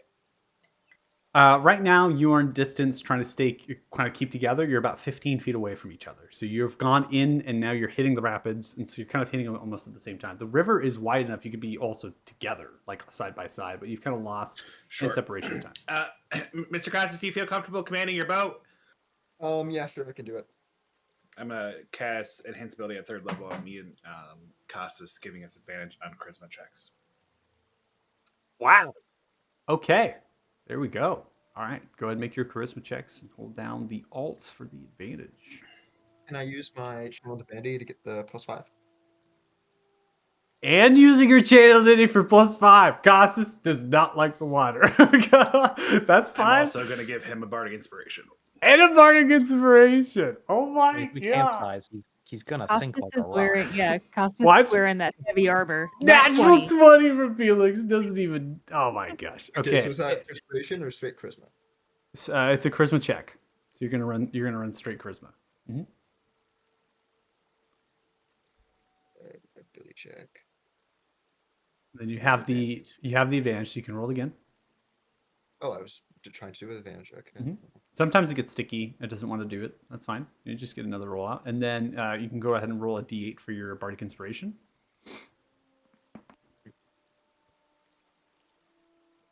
Yeah, sorry, I'm still not quite used to this. It's okay. You can manually roll the Bardic Inspiration using the dice tray at the bottom right. Okay. Awesome. Okay, so we have the 20 coming through there, and then we're going to add the +5, so 25. So both of you literally rolled the same thing. So, row! Row! Water splashing them in the boats. Things is getting crazy. But luckily for all of you, Felix and Costas, being as charismatic as they are, giving you the directions, they lead your ships to the promised land. And through the rapids you pass, and then it becomes calm and gentle as the river becomes wide, as the streams begin to fill in. The cliffs and the other things, the different, some of them are larger, some of them are shorter. And you're just beginning to just cruise along. Eventually, you're going to reach a point where you need to port.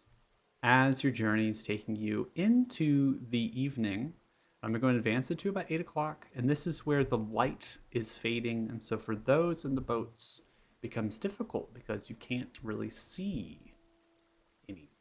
For those who don't have dark vision, you also are tired.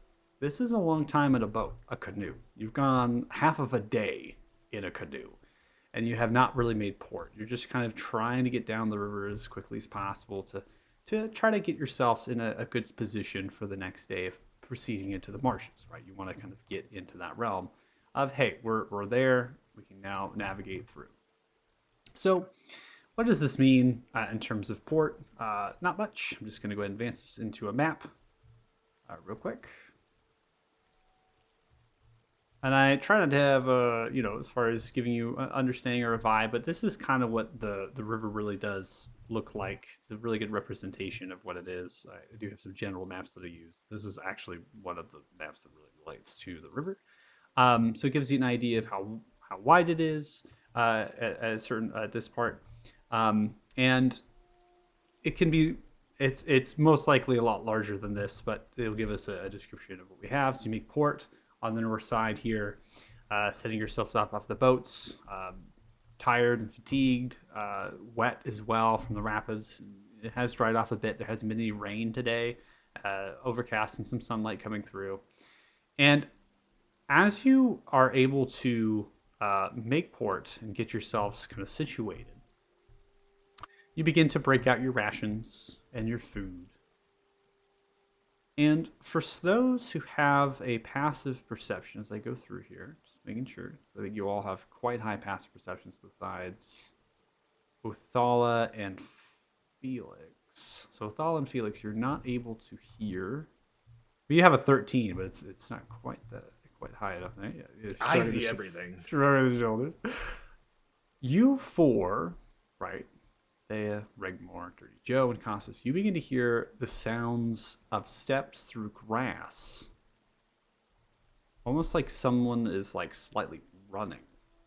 And as you're kind of looking at the direction of the noise, the light is just barely, as you're kind of looking in the direction of the northwest, you begin to see up the actual kind of area relevant to here. Again, your dark vision might not be able to see this, depends on the light, it's kind of changing. You are seeing a halfling, or a small size humanoid, begin to pass into some of your dark vision range as they slip down the hill, sliding down, rolling, tumbling down. They pick themselves up and they continue to run.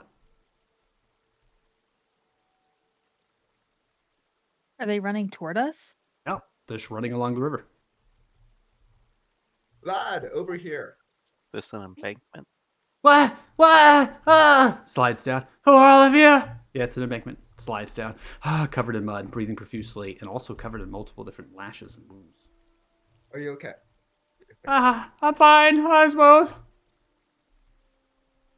there something chasing you?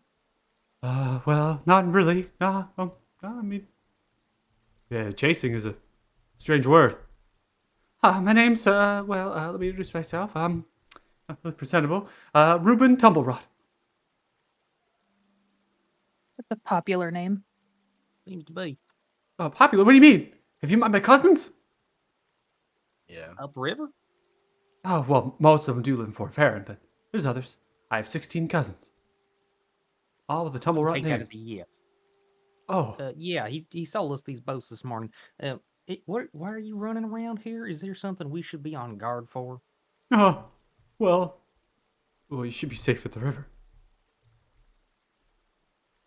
Is there Care to the horde expand up on there? Horde's on the move, yes. I am one of the last to survive Norfolk. Trolls came out and tried to get us out of there, but we folk didn't. They're all dead. Is Norfolk west of here? Norfolk is. Yes, well, if you keep following the river, you'll get to Norfolk. The hordes left us alone. Looks down. Huh. Just kind of shakes the head. Are you okay? Yeah. He smells of this ammonia, like sitting in fermented fish for a long period. I gotta go. Wait. What's the horde left you alone, and you're running from nothing? What's going on, man? Looks direction. The boats. The horde came through a couple weeks back, and I stayed in the fermented fish hut in the cellar. Well, the fog started rolling back in, so I stayed on there for a while. I don't know how long. It's been weeks, months. Anyways, there's no one left alive. The horde's on the move, headed to the fort. I'm just trying to get over there, get to safety. They're coming back through again. There's no one there. They all died weeks ago. Big. Huh. You know, a direction? Yes. Well, they only the go horde. one way. They go to Fort Ferret. They left us alone for a long time. Just boarded up the windows and shut the doors, but then they didn't. There was one that was with them. It shrieked. A crude humanoid with stag horns and a great axe. It was bleeding black. It was pulling some of them from the houses. It was chaining them, and it took them into the marsh. The rest that resisted were killed. It had to have been months? I don't know. I've been hiding for a long time. At this point, getting a better look, they seem to have soiled themselves for a long time. Their clothes is completely disgusting. They have not bathed in weeks, if not months. I'm gonna cast detect thoughts on him. Okay. Oh, hey, buddy. While you're doing that, if you want, you can go wash yourself in the river. I'll Yeah, hand him some come Alright. this way, Yeah, and let's I'm get gonna you. like lead him to the river. Oh, thanks so much. It's kind of confused and bewildered. Detect thoughts running through their mind is pretty much fight or flight. So a lot of flight, just completely traumatized. Piercing through to a deeper veil in their memories suggests that they have been hiding in a fermented fish hut cellar with barrels of fermented fish above, but underneath it's really just a trapped small area to prevent flooding. And they've been literally hiding in muck and mud underneath this fish house, which is a tiny shack, for 3 weeks. Through their memories, you can see that they were looking outside the door and some of the windows of the fish shack before they went down there because they themselves were going to get captured. They were capturing the citizens of Norfolk, the people of Norfolk. A creature with humanoid armor and stag-like horns. There was also large hulking figures with black plate armor that had grotesque goblinoid features to them, as well as zombified. And then there were black cloaked, white pale elves with longbows. They were the ones doing the manacling, where the other ones were bashing down doors. They were capturing them, putting them in manacles and chains, linking them together, and then they began to march them. Some resisted with pitchforks, shovels, and other sorts of tools that they didn't want to be taken, and those were literally smashed into the earth by the hulking armored figures, which are large size, or they were shot with arrows by the rangers, or bitten by the zombies. The shrieks of the humanoid figure, from your perspective, Othal, with the Technots, it was the person in command. But the shrieks, they were kind of echoing out through the escape, and the undead creatures seemed to respond to that. The rangers, though, had their own awareness, as well as their own movements that were not robotic-like, such as the undead. Reuben then went down, hiding in underneath the trapdoor, and slithered themselves like a frog in muck as the undead creature that was shrieking made way into the shack and was releasing these spores into the air, channeling vines and tendrils, probing through the mud in search. And just because Reuben was successful in hiding themselves in the mud, Reuben is alive. Reuben then stayed there 3 weeks, not 8, since, sipping on the muck of the water for thirst. No one in your detectants, in Reuben's mind, no one in Norfolk is alive. That was 3 weeks ago. Now Reuben seems to be frightened as the fog rolled back in, and then ran outside, seeing the fog push through, ran outside thinking it was going to happen again. Decided that they would have the better chances running.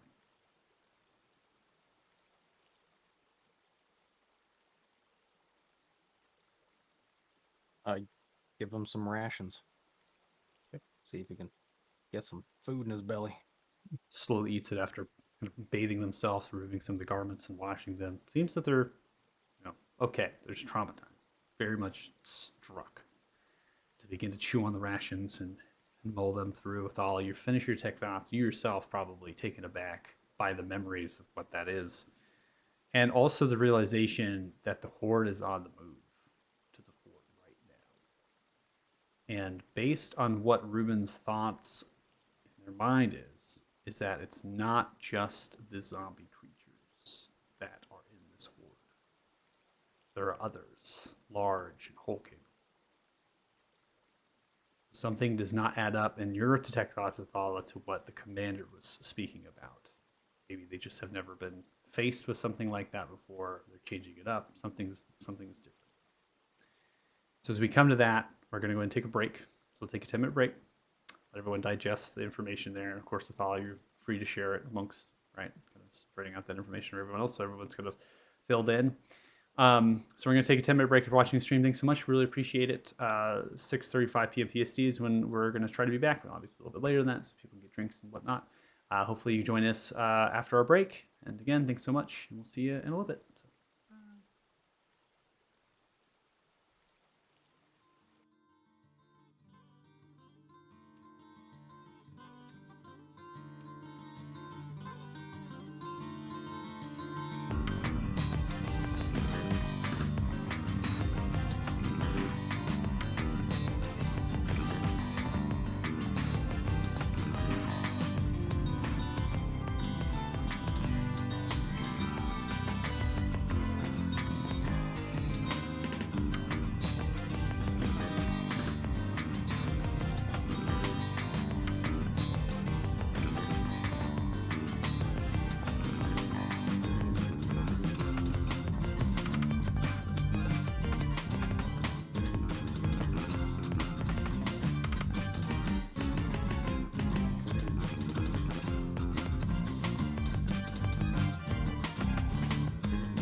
All right. So thanks for sticking with us after the break as we kind of get through this story that Othala. It sounded like from you were going to kind of spin ribbons, right? And so the story that through the ribbon kind of communicated the same memories through the tech thoughts. For those who don't want the ribbons, you don't have to have them, but for those that are getting them, right, the same kind of experience that Othala had suggests to you all again that Norfolk has been lost for some time. It's been a number of weeks that the inhabitants have been removed or killed. And that really kind of follows along with what the commander, we sent patrols to Norfolk. We said, hey, get out of there. But then there were fishing folk that want to stay there. And then we sent patrols to the marshes. They've either not come back or they're confused. And maybe that's what's happened to Ruben. Like, Ruben is not on top of all the traumatic experience that they've had. They're just really not with it right now at all. So they're continuing to wash themselves, chew along with the rations, and they're just sitting there staring at the water as it moves, as they nibble on a slice or kind of a piece of bread, just like staring.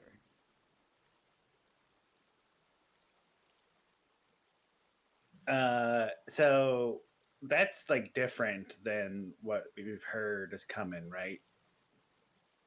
Very. Yeah, he might have not had the correct information. Or like this is like a different type of attack, right? Well, Like those were this- all like probing, lulling the fort into a certain pattern of defense, and then you hit them really hard with something different. That's what it seems. Yeah, like they're ramping up.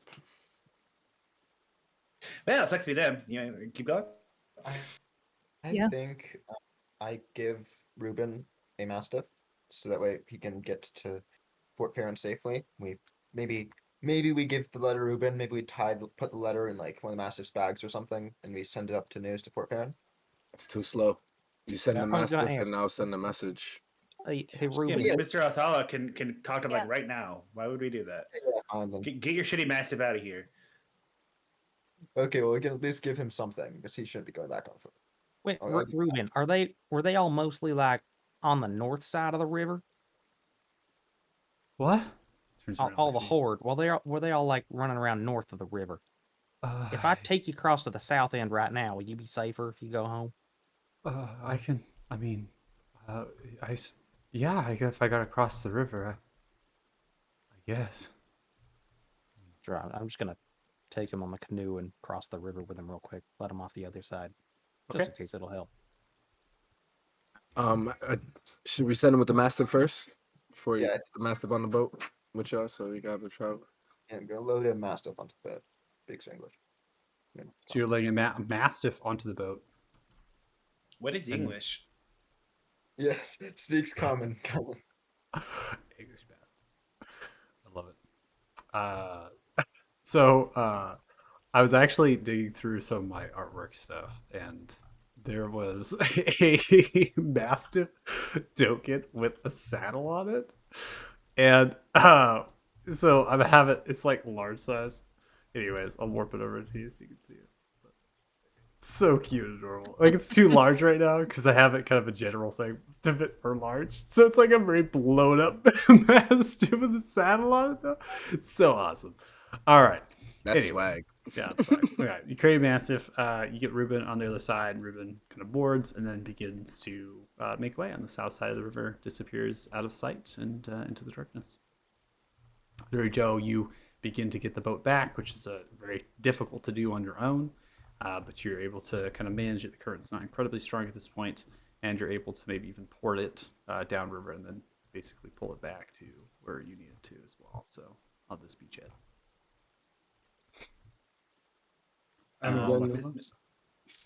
Go ahead. Mr. Othala, can you let the commander know what's going on? Yeah. And then, but before you do, we should decide what we're gonna do. If we're gonna go back to try to help them, so we don't have to send 2 messages. I say we keep going forward. Yeah, I vote forward. Yeah, I think maybe we get some short rest here or something. Then going forward. Right. Okay. So we're not gonna go help them, but we're gonna let them know everything that's going on so they can best defend themselves. Yes. I mean, it's been a long night, been a long day. Maybe we should just take a couple hours, let our muscles unknot here, get some rations down in our bellies, then we can push on. Well, I mean, I know you were having a lot of fun there, just kind of like hanging out in the back, not really doing much of the rowing. Maybe you're not quite as tired, but rest of my us vocal have a lot cords better. hurt. Here, but oh well, ain't that just precious? How do you know when to row and when to steer? I have eyes, I and was you did sitting in the help. front. That don't work. You know, there's this nice sparkly bright thing in the sky called the sun. It was daytime. I don't know if you noticed. Joe, how'd you like to be a chicken right now? Please don't turn me Actually, into a some of my chicken. favorite people back home were chickens. They seem to have a great old time.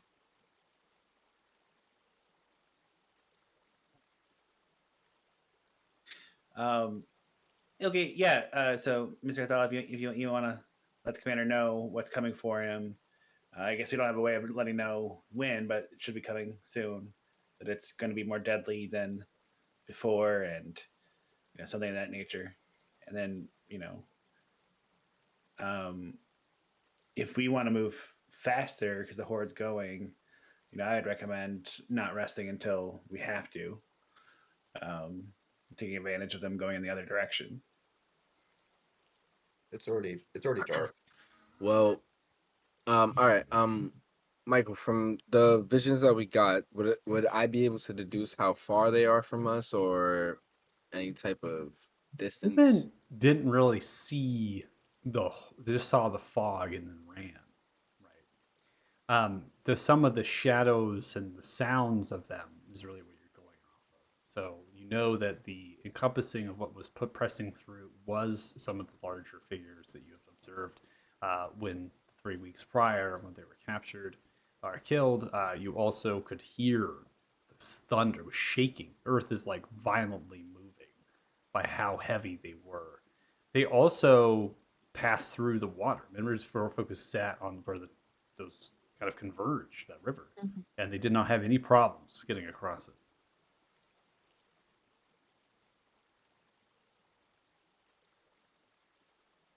All right. Okay. So, yeah, I'm just gonna send a message to them. Then. Okay. I think we know what we're doing. We're heading down. Warn him about the increasing horde. All right.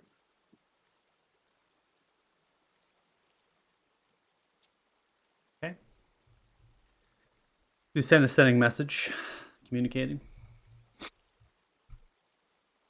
Response comes back. Will do. I'm sure it won't be nothing we can't handle over here.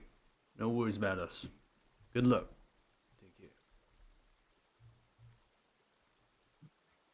Can I insight check ascending? No. Oh no! All right. That's up to you. You have to make the. I can't just have you roll check and then tell you. You gotta tell about this. It's the story, bro. All right. Go All off right. of what all you right. get. All right. I'm just gonna relay this as Othala. Okay. He seems very confident to handle it, and I don't know. It's a little fishy to me, but he said that it's nothing that he can't handle. That's The either Okay. bravado. I mean, they've been doing this for a while now, haven't they? Yeah, They but if kinda see all these- we're telling them of an increasing force, there's stronger Well- enemies. They were probing, but I don't know. It's weird. Well, I I don't mean, know. they Maybe the whole force isn't going. Because like maybe they were just recruiting people from Norfolk to turn them off in the marshes, turn them into undead, and then send them the other way. I mean, we don't know that the whole whatever the hell that thing was actually going to storm Fort Farron right now. I don't know. Yeah, I don't know that it's necessarily suspicious that he's feeling kind of chipper about it. Because to him, it's just business as usual now. I mean, I yeah, mean- they've been handling this for a while, and usually, I don't think they even have much combat usually. Most of them just kill themselves or they just shoot a few arrows. So The guards at Fort Farron are a joke. That's why I I'm mean, true. a little suspicious of it. Like, don't get me wrong, like the priest is pretty strong. He was a good asset, but do you think he himself can fight that horde, or do you think that the commander and him can fight that horde? You saw those creatures; they were very large. I think what I'm saying is we don't really have enough information to draw any kind of conclusions hard and fast right now. It could be he's sacrificing his own people over to the horde as well. I don't know. I guess we'll figure that out. Well, I think we need to try to get eyes on this horde ourselves then, if we're going to make a decision. Because I understand that he seems confident, but this is different than what they faced before. So how can he be confident? Exactly. Okay. I'll summon heavy then if you want to get eyes on. It'll take a little while. Should we rest until morning or a few hours? What's the plan? Well, they're coming towards us anyhow, right? They could be Oh. past us already. We don't know. We don't know. Hmm. I expect the halfling may better time. Than I think that Ruben ran faster than them if he saw the fog coming in and took off. Maybe, but you're panicked. You're in the jungle. You're running around, maybe tripping over yourself, injured. You don't, malnourished. There's a point I mean, there. he was smart enough to follow the river. Oh, good. We have cries of something scary out there in the forest. The horde's nearby, I guess. Mr. Athala, can your Mhm. thing see in the dark? Yeah, definitely. Should we light a torch or do we not want to send No a light. No. No torches. No. Joe, I'm you gonna need to- summon heavy and have him go north.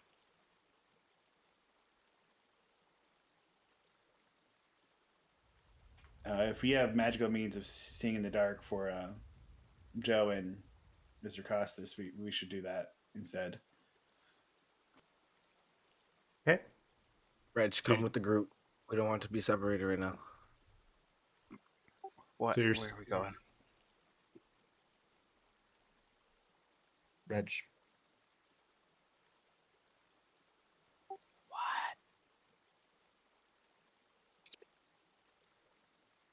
Something might be coming. They're trying to scout with heavy.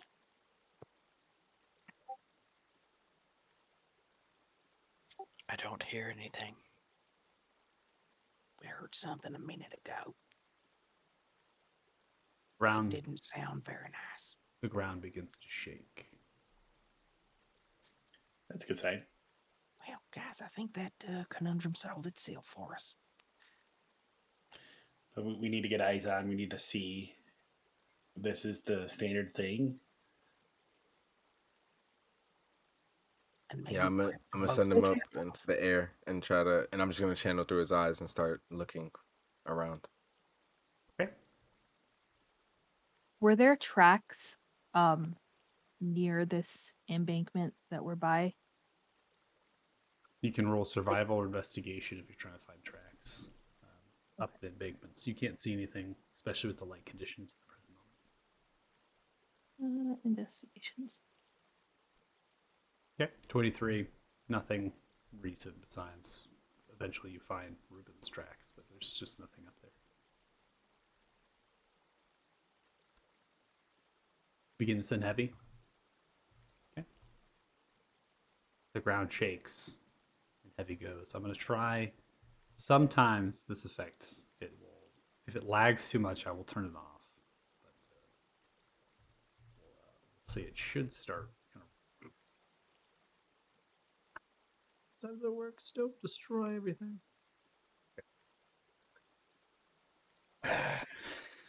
So fog is thick. It begins to kind of fold and kind of blossom a bit. This is complete concealment. This fog.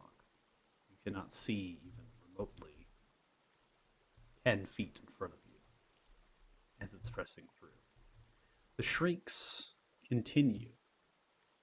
These shrieks are loud and menacing. They all seem to be from one source and then another source and then another source. The ground shaking on the earth trembles and quakes, liquefying the ground underneath you. So now water is kind of coming up from the rocks as well. So you're going to have to brace yourselves a little bit. Heavy begins to fly in the direction of, right, up the riverbank towards the road and towards. Now, based on the trajectory, this seems a little bit odd from your investigations prior, right? They don't normally come this close to the river. So the fact that the fog is this far over the river and certain things, it's a bit strange. Gonna have a perception check from Heavy. You said that he can't see 10 feet in front of him, right? Yeah, but he can still hear. Yeah. So Heavy can still hear and other things. So I can still give information based on perception, just nothing for sight. He has keen hearing, I believe. Yeah, I know. Key Yeah, hearing inside. it rolled once. I don't know why. You can roll again. That's fine. Sometimes it gets sticky. 22. Okay. So Heavy begins to fly, kind of trying to stay above the fog layer, looking down as best as they possibly can into the concealment. They fly through. Again, this is really just for you, Athala, when they're telepathically communicating back to you, and eventually that's going to end, right? And then they're going to come back and communicate it. So what they're able to understand is that there are hundreds upon hundreds of creatures in the fog that they're hearing, not just small, medium-sized humanoids, but also large, armored, hulking figures. They're smashing into the earth, making noises of groans and moans.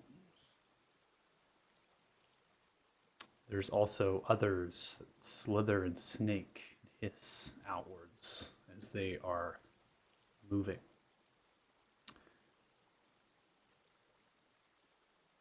As Heavy begins to come back, it also appears there is something that is taller than the fog itself and resembles that of a bramble of tree. As it moves, it is slow moving. It's unclear to Heavy what that is besides a tree that is moving. And that is in the backdrop of the horde and the way the fog is cresting. As this happens, this is a long period, right? We're going farther than an hour, and Heavy finally is kind of coming into range now where they're telepathically communicating to you. They then describe that there is a whooshing sound around them. And their last communication to you, "Oh, I think something's wrong." And then nothing. Heavy is killed. The ground continues to shake, and you're left in the embankment of the river, with the fog still around you, as the horde, even after the hour, continues to press. One thing that Heavy will relate that I did forget to include is that these creatures are not walking. They are sprinting.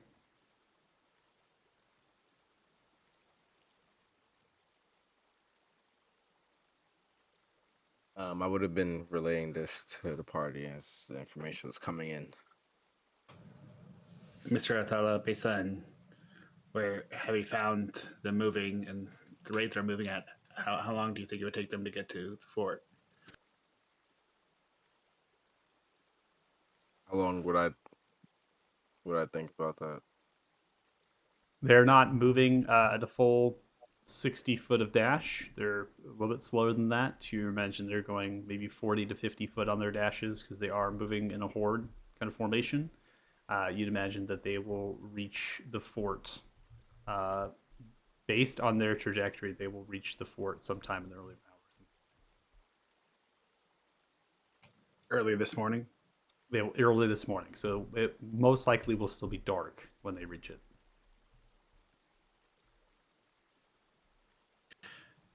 So, I'm sorry. To me, you relay that. Yeah, of course I relay that. Yeah, right before dawn. Then I'll hear a series of clicks. As an echo, like a bat, pierces your ears, shimmers the fog around you. It's vibrating.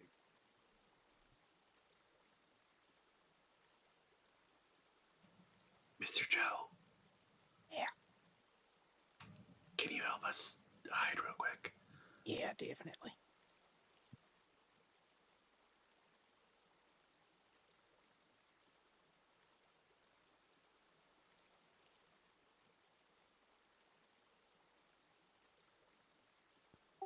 If that was a bat, that's not gonna help. It can't hurt. Pass Without Trace is going to help. Pass Without Trace is actually disguising sounds too. Kind of Oh, it blends. does. Yeah, it blends you into the natural environment. Makes you like a leaf in the wind. Right. It's kind of the way I describe it. So you're just pretty much non-complacent with the backdrop of nature, where you are complacent. You are the same. I should say. So Red, you messaged me. Do you want me to state this out loud to everybody, or do you want me to Discord you back? Either or. Okay. The spore lady thing, that itself does not. That's odd. So, circle of spores has been described, but it was not described by Paxina. It is known that exists. Is that something that exists there? Is that the Salinar? Right. Salinar were not described as circle of spore druids. Yeah, we don't know what they are. Yeah, correct. As far as circle of spores that exist here on the continent, you don't know that. It's something that you might be able to research and see if that is the case. But unfortunately, now is not the appropriate time to figure that out. That's what I was asking. Is it well known on this continent or not? Because circle of spore druids are not well known. Exactly, all druid circles are really not known.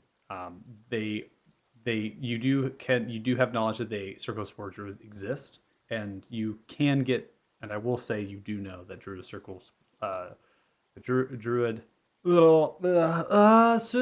circles. That's such a tongue twister. Spore druids exist on this continent. So, copy. Okay. So, Pass Without Trace goes off. Just trying to see if Stealthing. whatever that sound was passes before we continue to talk about what we need to do. Okay. So you're waiting for a moment here, just saying, hey, do we hear it again? Is there anything that would be kind of relevant? And you hear the sound of this boat move, shifted into the rocks a little bit. Do we see anything? You don't. And the air becomes cold. Breath breathes out. You can see it. For Othala,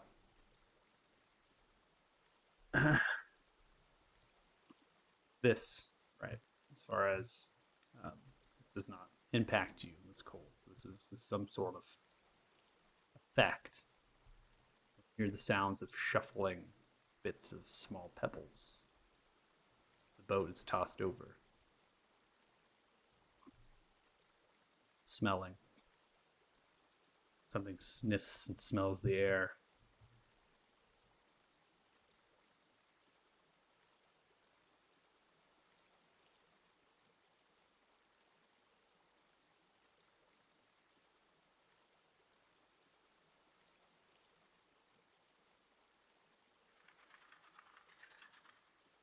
Sounds emanate roughly 20 to 25 feet away from you at this point. So you group together, unable to see.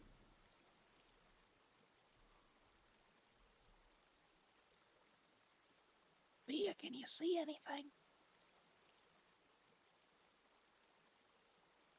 Can anybody see anything? Don't be Constant, quiet. Costas is raising his finger to his mouth. not to- talk. Do not move.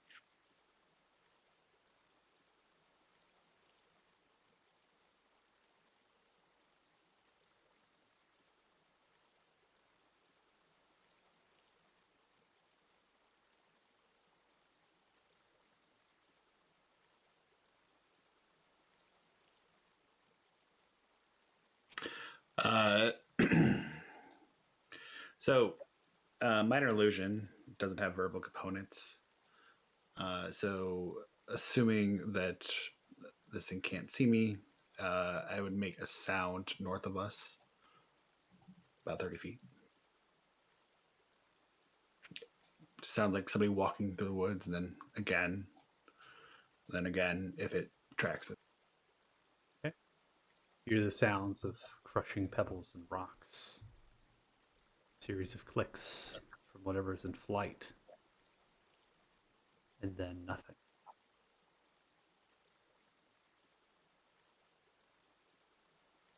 Would this Does it still feel cold around us? Cold begins to dissipate. And now it's a cool 52 degrees. I think we have a minute. This is our last chance to get in the boat or not. Everybody- Yeah. Oh, I will not get in the boat. But yeah, is this something that I would have ever heard of or had any experience with? Would I know what this thing is? There is no creature that is able to be, quite honestly, from you, even with the concealment, you should have seen a shadow. You should have seen something. You did not see anything. Mr. Alvala, do you have your ability to see? You've done it before. Yeah, I can see invisibility. But should I use it? I'll only be able to use it for an hour. Yeah, it's right. If you hear that sound again, we need to know what's out there. But hold on to it for now. Okay. So I think we're in agreement that whatever this is, likely the fort can't handle it. Is that agreed? I would say definitely. Yeah. Especially that rocking giant tree. tree thing. Yeah. Yeah. Although No. it's So I first think let's see is that thing. I think there's two options, right? That we could definitely go back to the fort, or, whether I don't think using the boat to go back is going to, we're swimming up to rapids, but Mr. Rack has been able to summon flying birds before, so he could probably help us fly over.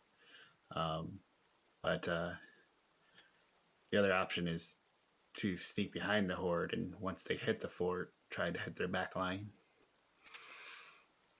I don't think we should be trying to hit them at all right now. I think we need to message our good cleric friend, because he seems on the level, and try to get him to evacuate as many people as are willing to go. Because even if the Six of us come back to give him a hand, I ain't never taken down a giant walking tree monster before. I think while they're distracted, we need to sneak further in and figure out what the hell's causing all this. And they all need to get the hell out of there. They did mention there's some paladins that might be passing through Fort Farron and In a few weeks, right? Was that in a few weeks or was that That's a few Few weeks. weeks. That's not gonna last till the dawn. Fort Farron's going to be gone by sunrise. The other option is you're not on good terms with them, but maybe messaging the Lord Thalen Falor to see if he can teleport. I'm sure he has connection to somebody that can teleport some paladins into Fort Farron. But we didn't quite leave on good terms, but he'd be interested in saving those people, I would think. I would say sending him that message would definitely improve our relationship if he is mad at us.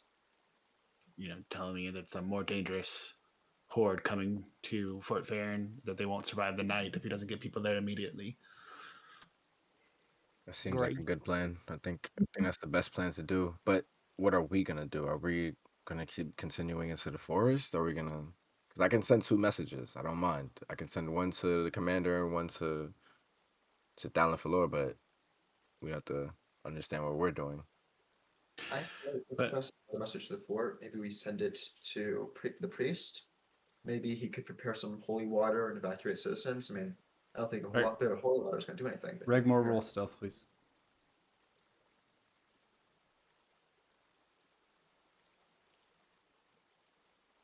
Where the hell? Oh, God damn it.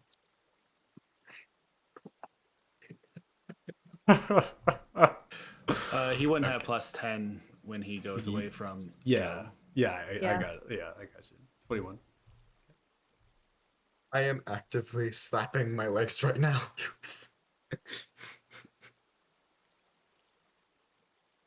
But you're making noise. Why? Lucas is actively slapping his me, Oh. not Costas. You mean in meat space? Okay. Like, I am like beating myself up because God damn it. Everyone take a moment. Costas is beating themselves up at the present moment. Oh, you just do it to yourself, Lucas. Just do it to yourself. All right. Regmore, you're stealth heading up the hill? Yep. Yeah. The fog dissipated. It did. Sounds of the thunderous crashing now subsides.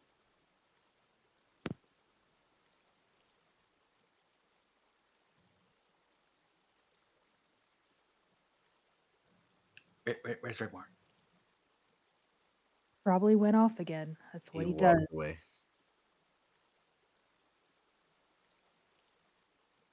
Well, we'll find him in a minute. Either way, I think message the cleric, message the Lord. Even if the paladins can't help fight, they can help evacuate people. And then, Uh, do we hop back in the I'm- boat, or do we just hoof it on foot? I'm not sure evacuating is good. You know, this horde seems to move faster than people will. I think You at have this a bunch of civilians leaving the fort. The fort's their best fortification. I don't think they'll outrun the horde.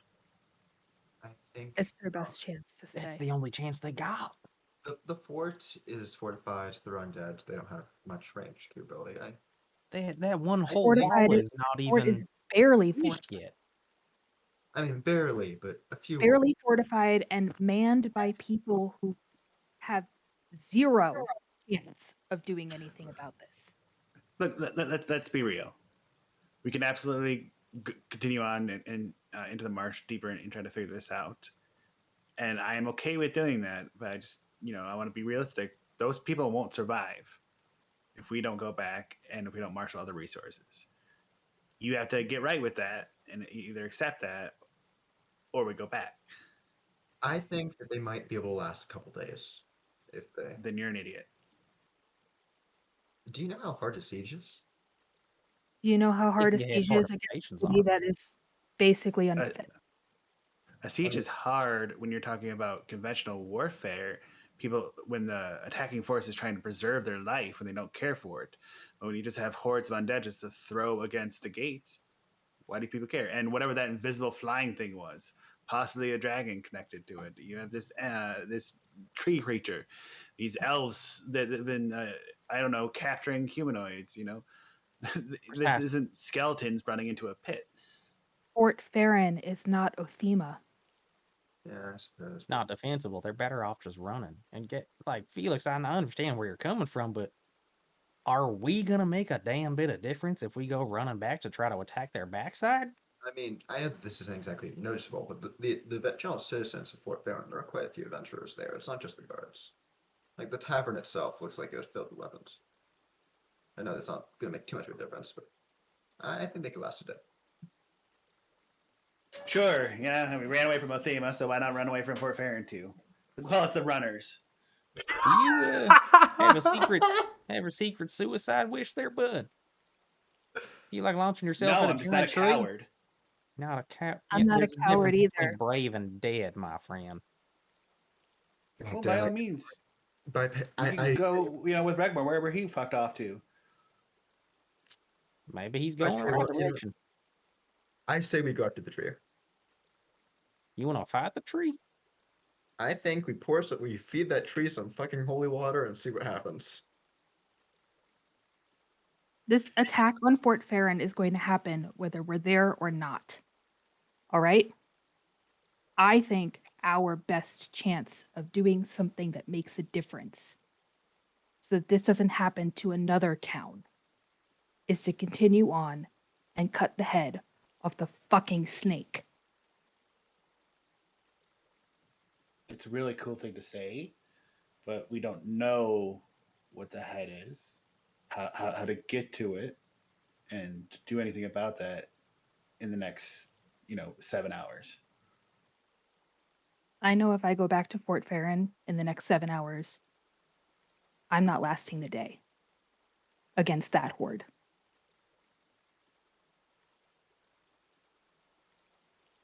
I think we should push on.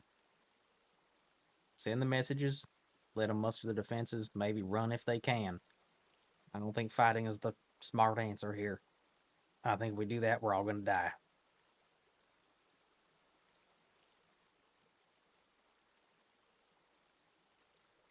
Yeah. I don't think we should go back. We can talk. I can send messages to everyone to prepare as much as they can, but there's not really much we can do. We're trying to figure this out. I think that if we get to the towers, there'll be something there. Whether it's the dragon or something related to this, we might be able to cease what's happening. This is, I don't know, it might have Damodar's name all over it, but I feel like if we get there, we can solve this. It sucks to make sacrifices, but we can't do much right now. Okay. Yeah, it's easy to sacrifice other people's lives, but sure. Let's just send our messages and keep going forward. The longer we wait, the less time they have. Yeah, we'll go. You know, I'm clearly in the minority here, so you know, I can't do it on my own. So I guess we'll go with your plan. And I just needed to say my piece. Do you have a plan to stop this horde? Is there something that you know that we don't know that would be able to help us? Because right now I feel like we'd be able to put a dent and nothing else into that. Well, I thought marshaling our forces for sure. Getting the Lord down here is an option. So we have our crazy blue dragon ally that we could go back and try to figure that out. I don't know, but yeah, I'm grasping at straws. I know that they have a better chance with us than without us. Wait, what you said now? Going back to Tresgal? How would we make it over there and be able to free him in time? I mean, it's an interesting idea, but he's a few days right away.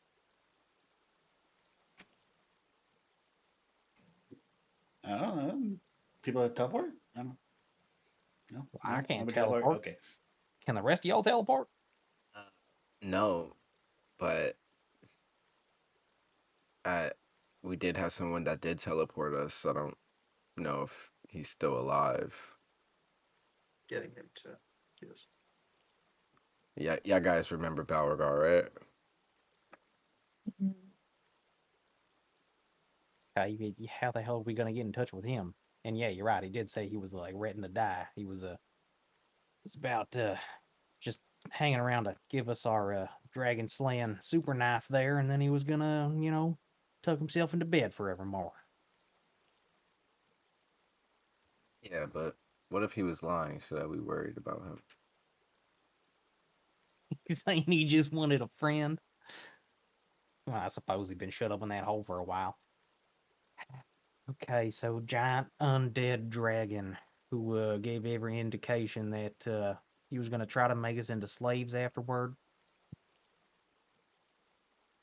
Oh, I'm not saying to do it, but you were asking, right? So I'm asking. You know, It's I an think interesting idea.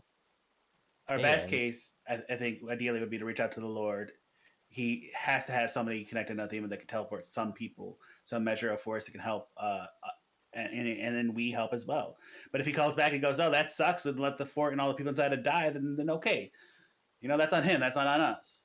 Well, you know what? If we're gonna do this, we should send the sending messages right away. The fort doesn't have much time. The longer we talk about this, the less time they have. Just Right. agree on sending- Just we want to have a plan because Mr. Athala can only send so many, and then he'll be useless in a fight. No offense. None taken. So maybe, and you tell me if I'm crossing the line. Maybe we say Mr. Athala reaches out to the Lord and asks if he's able to teleport some forces in, but as brief as possible. And if he says no, let them all die. Then that's on the Lord, and then we continue with your guys' plan of going deeper into the marsh. But if he says yes and meet us there, that's a possible way to repair that relationship and possibly help save these people. All right, let's Okay. hear what he has to say. In Yeah. first place, there's no correct answer in this situation. I'll do whatever you guys think is best. That's just Yeah, That's I another just instance of choosing the least wrong answer. yes. I also just don't want us to not explore all of our options and to take the easy path. Now can Regamore get back here, or I'm going to violate my oath of redemption and slap that man until he kicks it out. Ragmore is Oh, I just far. on Shoot. this map. should also tell you, like, if Ragmore's life is ever in my hands, I'm letting him die. So. We agree on something. I think I'm good. I'm gonna save him, but there's gonna be some serious questioning my values. Well, I've saved Regmore a few times now. I wouldn't mind saving a couple. Yeah. Is that what I heard? I totally heard that right? Oh yeah, I heard it. Okay, time for sending Okay. So who are we sending to? to the Lord, Dallin Okay. Floor. All right, what are you sending?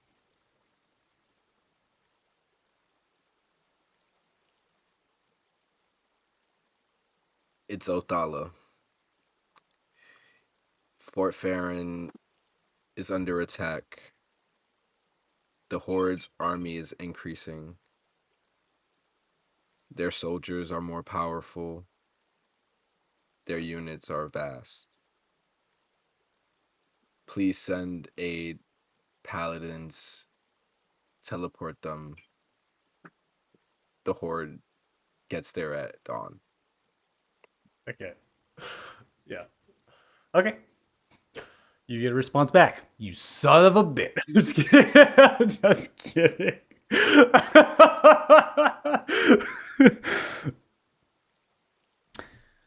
I see.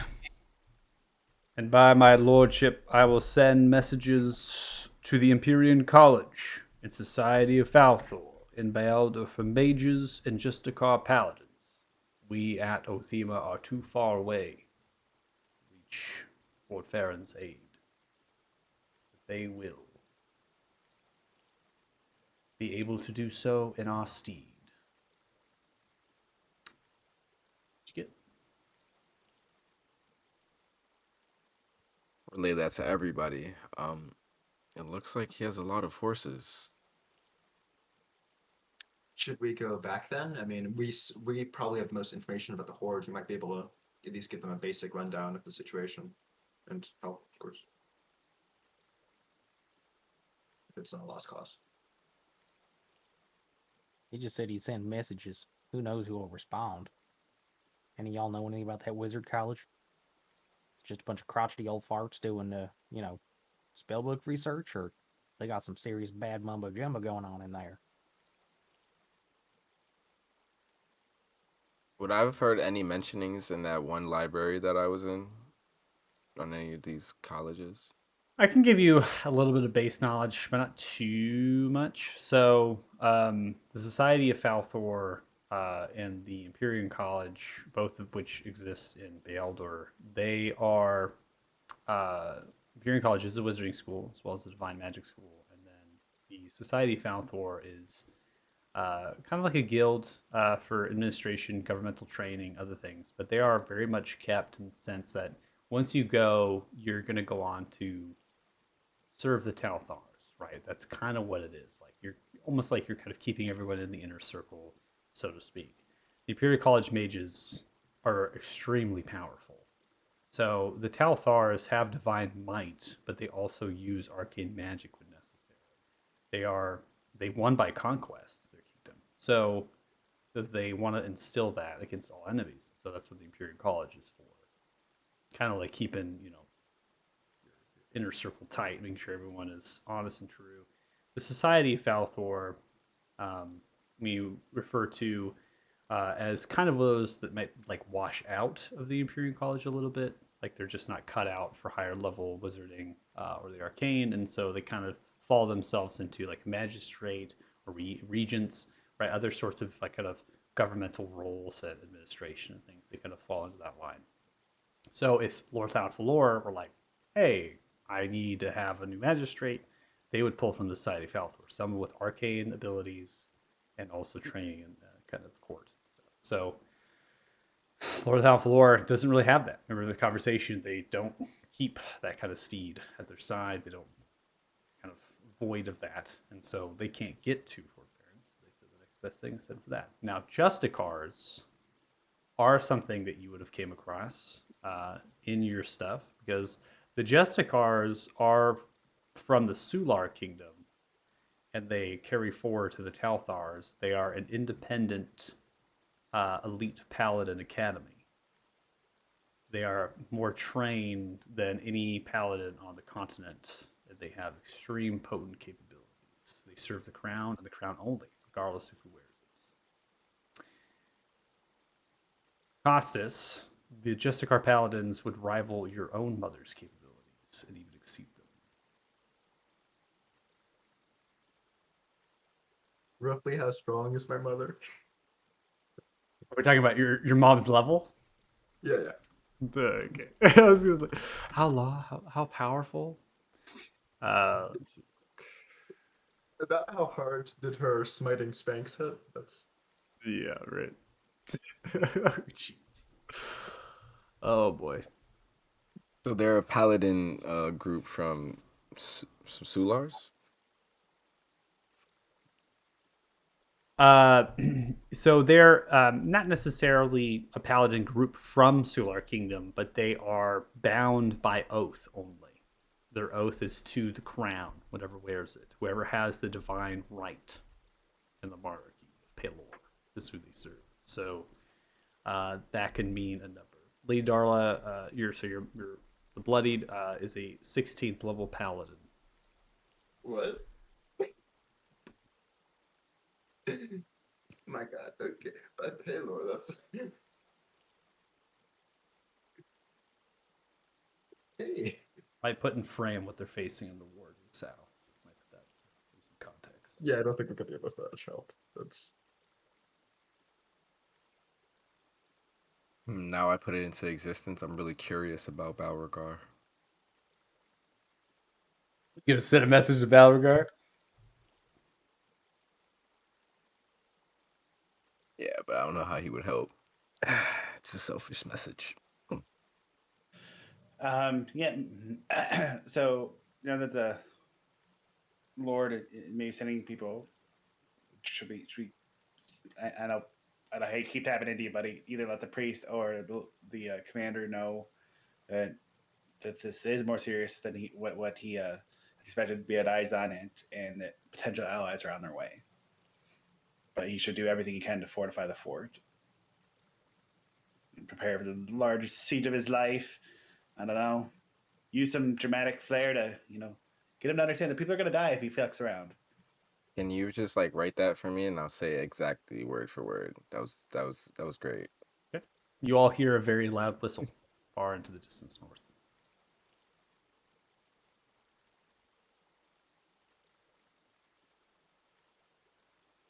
Rigmore, the horde does not shift.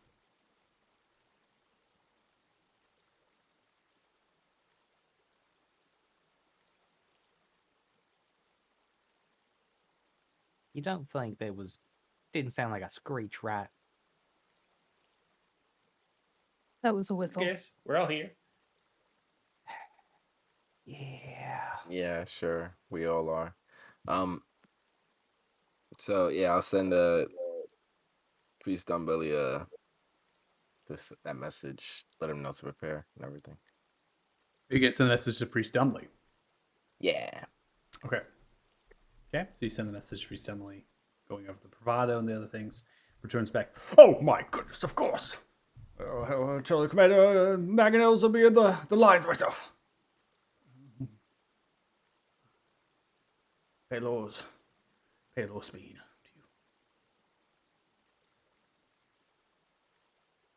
All right, he's getting onto it. No more sendings today, right?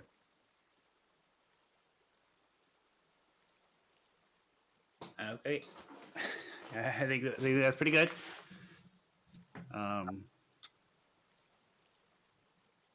So, gang. So a So- bunch of crazy powerful cleric wizards and stuff from the school teleporting in. And we got the regiments being roused over there. So we're not going in, it's just going to be us and a bunch of drunk guards. Think we're going to make that much of a difference if we all show up?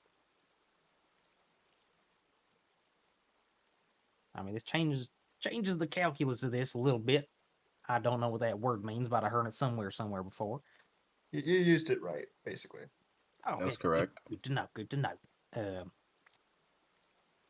I, I don't know, man. I'm trying to play hero right now.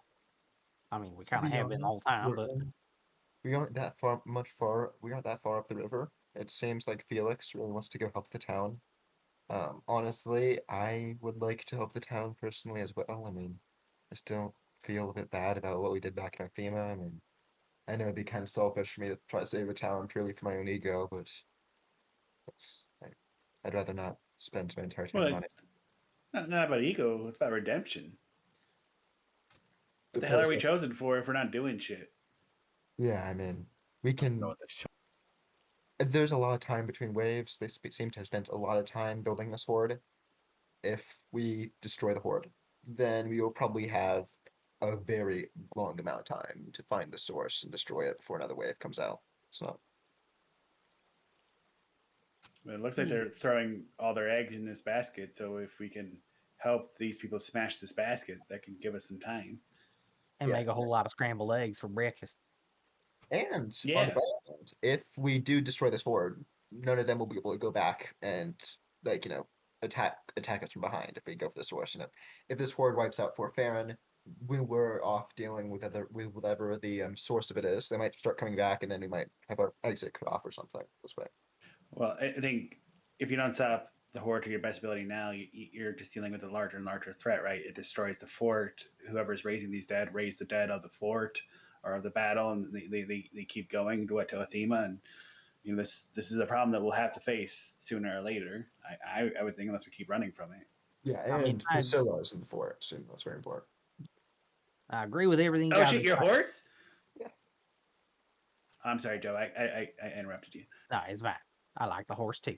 I'm just saying, like, I agree with everything you guys are saying. The spirit of trying to solve these things is why I was trying to sneak past them and go back and investigate the marshes, because I didn't think we had a fighting chance of doing anything up there trying to fight that horde ourselves. Now that we got reinforcements coming, well, who knows actually how strong they're going to be, but the way I'm thinking about this is this. If it's a strong enough force to where they can kind of get work done by themselves, if our being there is going to be enough of a clincher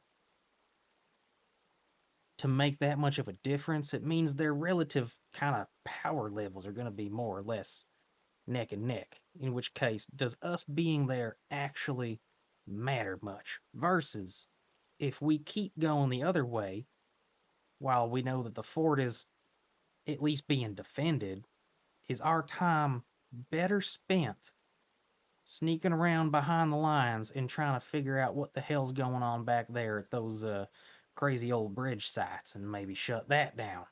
I'm just trying to think what's the most efficient use of our time and resources here. Well, I mean, if that's what the horde they're sending out, even if they only have a tenth of that defending the whatever hive mind or thing is creating this, then we not. I have to assume that under the assumption that we could do anything to the hive mind, we're also assuming we're strong enough to at least make a dent in that rather large army, especially if we have fortifications to go behind and peel between. And also, we could probably get there before all the reinforcements. Maybe they won't all get there at the same time. Maybe we could get there before them. I mean, even if we could only buy like half an hour, if that's enough time for an extra 5 or 6 paladins to show up, that could make a big difference. Point. So, I definitely hear you, Joe. And if we had a concrete in that same amount of time that we knew a tangible goal to move forward to that could end this in the next 7 hours, going deeper into the marsh, I'd be all about it. Because that would make sense. We're dividing time, but we could also just go that way and fuck around for the next 3 days while we're trying to figure it out, and do nothing. I can probably ask a question and see what would be a good direction to go. I don't know if I'll get No, a good answer, but probably help us. Save your spell juju magumba there, buddy. Actually, I think Felix kind of hit the nail on the head there with that last one. We don't actually know what we're looking for. And, well, we don't have the best success rate with blind gung-ho reconnoitering missions with crazy spell voodoo. So I guess, yeah, if even if us just harrying their side or giving somebody a hand, if that helps a few innocent lives get out of Dodge in time, well, I think that is the better course of action now. Well, if we can save the siege, then there's nothing saying we can't go back into the marshes, tomorrow. Well, I don't know about tomorrow. We're going to You know what I mean? Like Yeah, at the yeah, soonest possible moment. Sure. All right. Well, let's go fight a giant undead walking tree monster, shall we? Crowd is good. Yeah, Odds. with all that, I know you guys were leaning the other direction, and I'm slowly winning over the whole group. So, how we feeling? I'll feel comfortable if I know more about the weaknesses to this horde. I really don't know what to think about that tree or those other creatures, that spore creature especially that Ruben was afraid of. I mean, it's a tree, right? We could probably burn it. I'm Okay, not Zell. versed in fire magic, unfortunately. Well, I don't know about undead hordes, but from the stories I've heard of, all the great battles, that the key to winning is to take out the leadership, right? So, likely people are leading this horde. The generals will say, to Mr. Costas' point, the tree and maybe those elves. If we see any spellcasters and necromancers or something like that, because the horde is deadly. When controlled and directed, they are less so when they're just a wandering mindless horde. Maybe the creatures are screeching. The screech seems to have some effects. Maybe those are like giving orders to the undead. If we deal with those, then Yeah, Screechy Bojangles with the big stag helmet or whatever seem to be calling the shots. So maybe we try to sneak through and stick a knife in his gut while his back is turned. maybe we could like cover an arrow in holy water. Maybe we could just make one of those holy water bombs like Othala mentioned earlier, catapult it, then run in and try and kill it quickly before running out. Well, the stories that and again, I've never been in a siege. I just read one. But typically leaders will lead from the rear in most cases, and so if they're engaged with the fort, whatever leadership is controlling the siege would likely be behind their lines. So if we can follow them and they're engaged with the fort, that might make them vulnerable. I don't know. Maybe they're weird and they're undead. Or like we lead from the left. I don't know. But typically just in the stories I've read. I mean, I you have a point there with coming in from behind, but I don't know if we have a large enough force to do too much damage with a flanking attack. Sneak attack and Oh, no. scouting, that's where we can. That's our big advantage that we can give right now. We'll have the main force massed behind the walls. We can Yeah, at I least mean, help out with right. that capacity. Generally, one force on top of the wall is worth many outside of it. Agreed. And they'll be taking up the horde, right? And if their leadership is vulnerable by any means, we can be like a I don't know, super sneaky strike force. I'm open. Again, every option here has its merits. I just want to go save that town. The specifics I'll leave to you guys. Let's follow that horde. Well, yeah, sure. Let's do it. Yeah, I know. This is gonna be a bumpy ride. Yeah, they here, and I'll give her a gift of alacrity.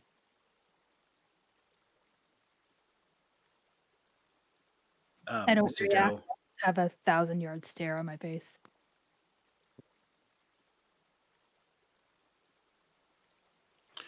Mr. Joe, I know it's costly to you, but the more you can keep us Yes, Regmore, you can her- return. while we're following the horde, you don't have to do it now. But if we're gonna follow them, the more you can make us unnoticed, the better, because we don't want to come across them until they're actually actively engaged with the fort's forces. You're absolutely right. We're still sneaky stepping right now, but yeah, anytime we get close, if we want to try to get within earshot, I will definitely make sure we're well hidden. Well, we're right now currently probably about 30, 40 minutes behind them. So if we keep a walking distance, we'll remain 30, 40 minutes behind them, probably. So That's a good pace. They might have scouts or outriders or things like that, but I think that's a good pace. No, none that I saw. Y'all figured it out yet? You're still here. Yeah, I think we have the general idea. Now, Regmore, come over here for a second. They're 600 feet. They passed by 600 feet up north past us. There's something behind them that's at least 100 feet tall from what I've seen. Okay, I got it. Now come over here for a second. I have something very important to tell you. Are we going after them? We going deeper? Yeah, just there's something. It's. I just really need to have a talk with you. Could you come like within 5 feet of me for a second? God. Oh no. I can't even right now.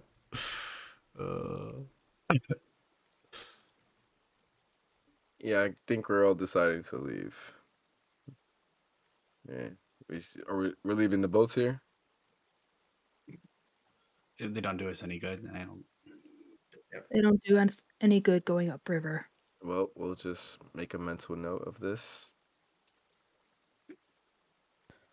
So are we gonna try to walk after it on foot, or do you want to go by air?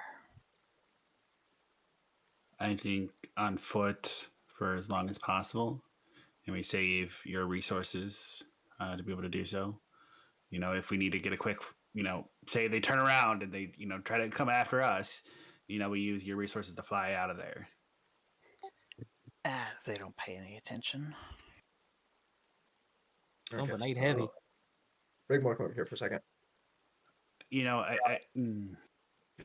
I walk up to Regmore, take off my gloves, and I am just gonna go full weight, just slap him across the cheek. Oh my god. Oh no. You damn dwarf, we care about you. Don't go off like that again. What? You guys were just standing there talking. The horde was moving. Think about you. Don't you go get yourself killed, okay? Just I'm dwarf. getting away. Are all druids like this? Well, this is lovely. We can figure this out afterwards. I think we're moving, right? Yeah. You haven't said anything. Just been staring off very angrily that way. I already walked away. I'm following them. Oh god, she walked away. I'm talking to no one. Oh jeez. You do that a lot, huh? Okay. So I just want to do something real quick. Could I be able to look at the stars because my astronomy stuff? Would I be able to look at the stars and try to determine what time sunrise is, so I see what time limit we have? interesting comparison to star charting and understanding. Man, Circle of Stars Druid would suit you well. No, so I'm not gonna have a check for that.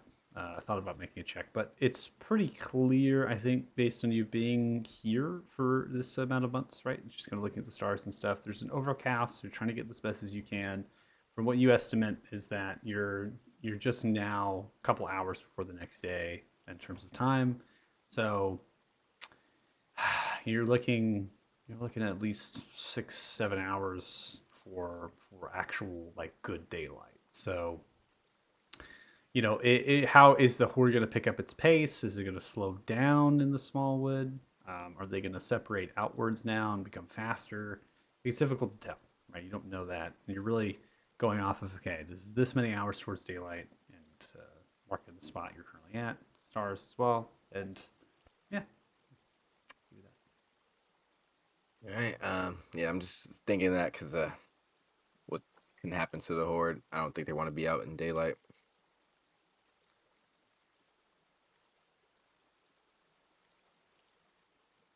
And I'll just Yeah. follow everybody else. Yeah. Okay. How do you follow someone again? You hover over and press F, I believe. After clicking Hover your over and own. press I think you have to click your own token and then hover over and press F. I was trying to remember as well. Reg will point towards the general direction for Thea and Dirty Joe. They went 600 feet up inland, and then however far away was the last time you saw the tail end of the fog. Yeah, so there's no need to move your tokens. there's The follow thing. yeah, it's fine. You want to play. You want to play with the Immersion. follow. It's totally cool. There's really no reason to do it. So you're based on what I'm interpreting here is that you all are you're going to be following the horde, keeping your distance, and then waiting for the opportunity to attack the tree. So kind of like a hammer and anvil.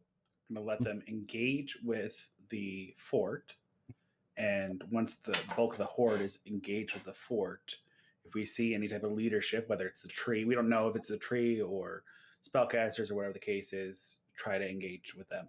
But if we see something different along the way that's more, a better target of opportunity, for example, we would, maybe consider that. But I think that that's what Felix is proposing. I don't know if the party's Gotcha. but that's Felix's proposal that Yeah. we follow, let them hit the fort. As they're engaged with the fort, we hit them from the rear, and whatever's the best target we can to give the people in the fort the best possible chance. Okay. Is everyone in agreement with that? Everyone raise your hands if you're in agreement.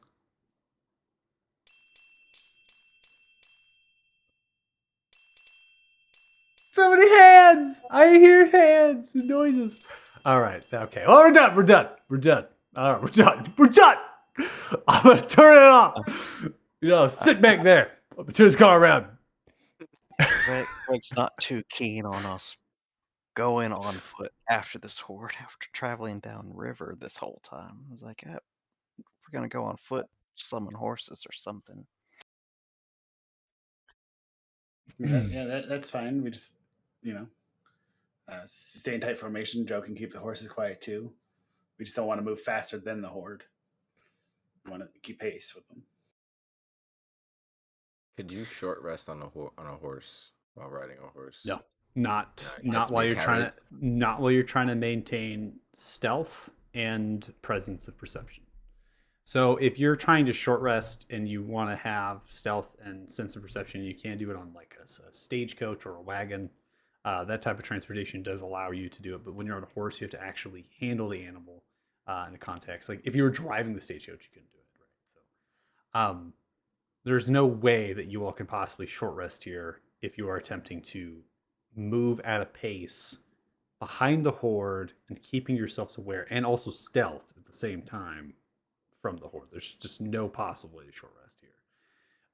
If you could take it an hour, and we could technically say we were reaching the hour that you were there at the beachhead, that you all were just kind of hanging out. So, I mean, if we kind of maybe say, hey, we wait around, maybe 20 more minutes or so, you actually are reaching that hour of short rest. I think we can do that and then catch up to them and keep the pace that we want. If it's only 20 more minutes, let Othal get his arcane recovery back or whatever. Yeah. All right. So go ahead and everyone take a Thanks, short. guys. Go ahead and take a short rest here. So you can go and do that. See if you have arcane recovery or if you have things from your short rest that you need to kind of get back. I think it's really just you, Jay. I get 1 bardic inspiration dice back. I'm I think I blanking get out. my channel divinity back. Do you get Channel Divinity back on a short rest? Maybe. I don't know. I think it was short. I'm checking it now.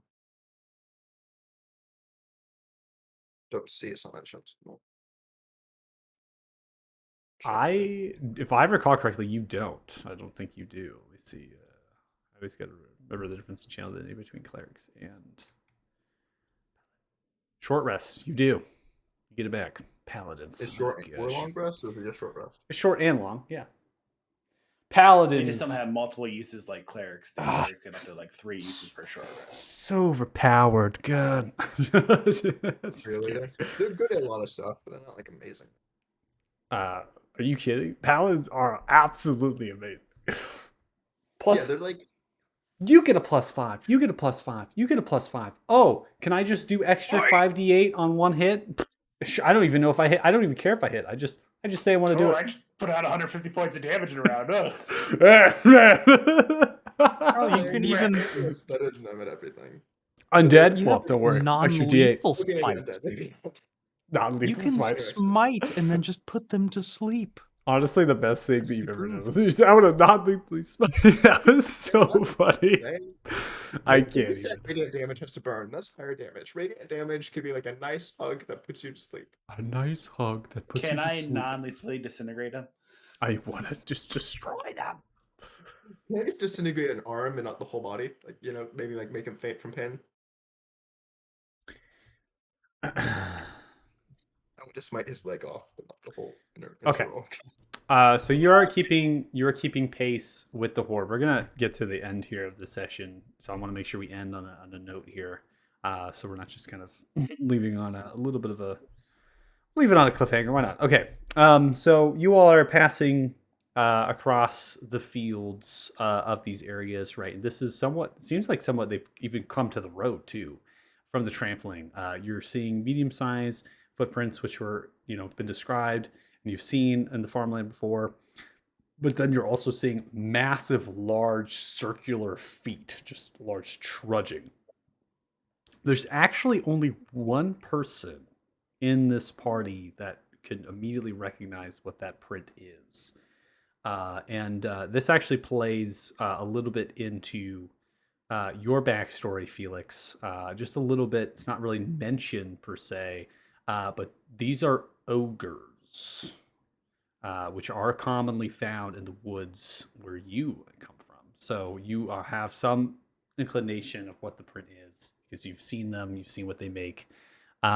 They do appear to be heavily weighted as far as their indentations within the ground. You don't know why. Could be armor, could be just moisture, rain and stuff. But I'm going to give you that, Felix. Within the horde itself? Like within the horde group? itself.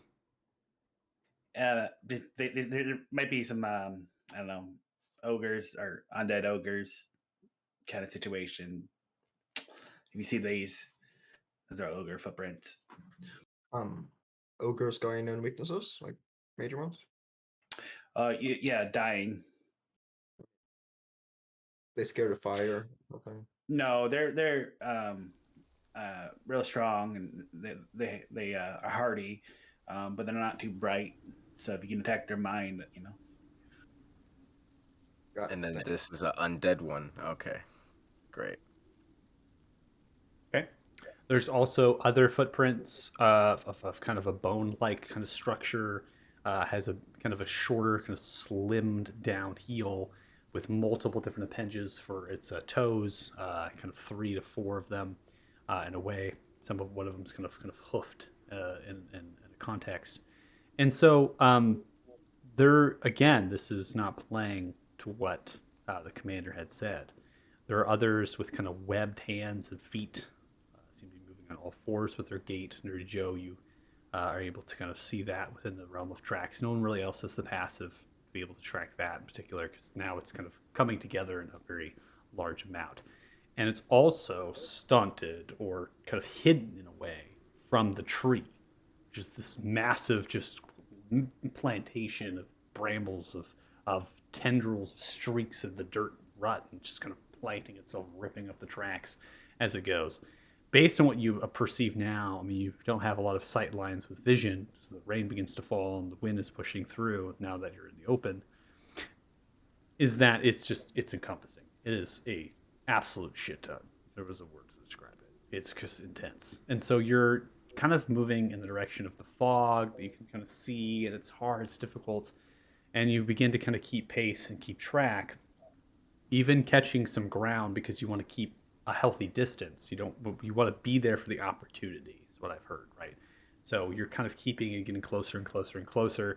You're being aware of the shrieks and the clicks. You begin eventually to hear them after a period of time, traverses. Now, we're kind of moving time, and you're going to see that there might be errors every time for some reason I advance time to the next day. It changes. So you're now hearing that, and then you're hearing the quakes, right? So everything's gradually kind of climbing up as you're getting closer and closer and closer. And eventually in this night, which I'm going to fast track, so if there's anything you want to do before this point, you get to about 4:50ish in the morning. And that's when you can see that the fog is kind of rolling, and you're pretty sure at this point that the sun is going to start to come up, right? We're still in autumn, but we're reaching late autumn, so there's that period here. And it's going to happen relatively soon, especially for you with all. Maybe you're keeping track with the rain. It's becoming difficult, and you're just going to keep track of time in a mathematical sense. And so you then can hear, you're in the small wood. You have no bird sounds, no animal life at all in this forest now. And you see the destructions of shrubs and brambles, and you can hear the large kind of quaking of the tree, which, from the sounds of the other creatures, there is now distance, a decent distance between them and the actual horde. You can hear the sounds of large chains being moved and jingled alongside the movements of the tree. Then you hear the sounds of shouting and yelling as they begin to echo outwards.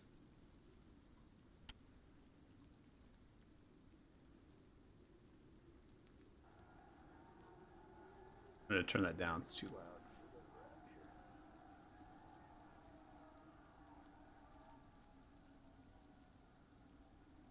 You hear shouting and yelling as perhaps the horde is now engaged. You hear mangonels firing, catapults. You hear launch outwards in large scatterings. You hear the smashing of spikes, brambles. So this is all happening through the fog. You can't see it, just getting the sounds, right? And you're sure at this point that you're close. You can see maybe little bits of torchlight through the trees. And you're keeping pace with the tree. Just behind it, nothing seems. And this is where we're going to get to this map.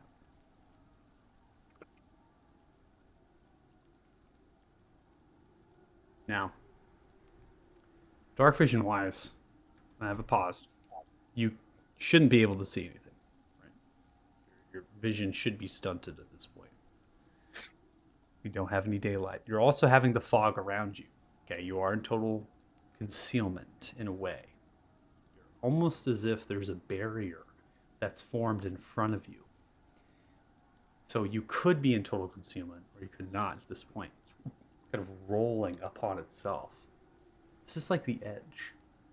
You can see just barely with your dark vision the overcast of light and the rain pouring down, the shadow of the tree up ahead of you, past your dark vision as it's moving in the direction, slow. You don't know how far you are from the actual fort, but given the sounds and what you're here, you imagine that you're easily within 150 to 200 feet. off of the east side of this map. Okay? So give or take 3 to 350, right? Is a good ballpark number of where the horde might be. Not necessarily the wall, where maybe the horde is. And what stops you isn't necessarily the sounds of the tree, but it's the shrieking that is actually emanating from your current location. So let's add multiple different volleys here. It's emanating not very far away from you, inside of the fog, roughly about 180 feet, just past the sounds of the thunderous tree and the shackles of chain.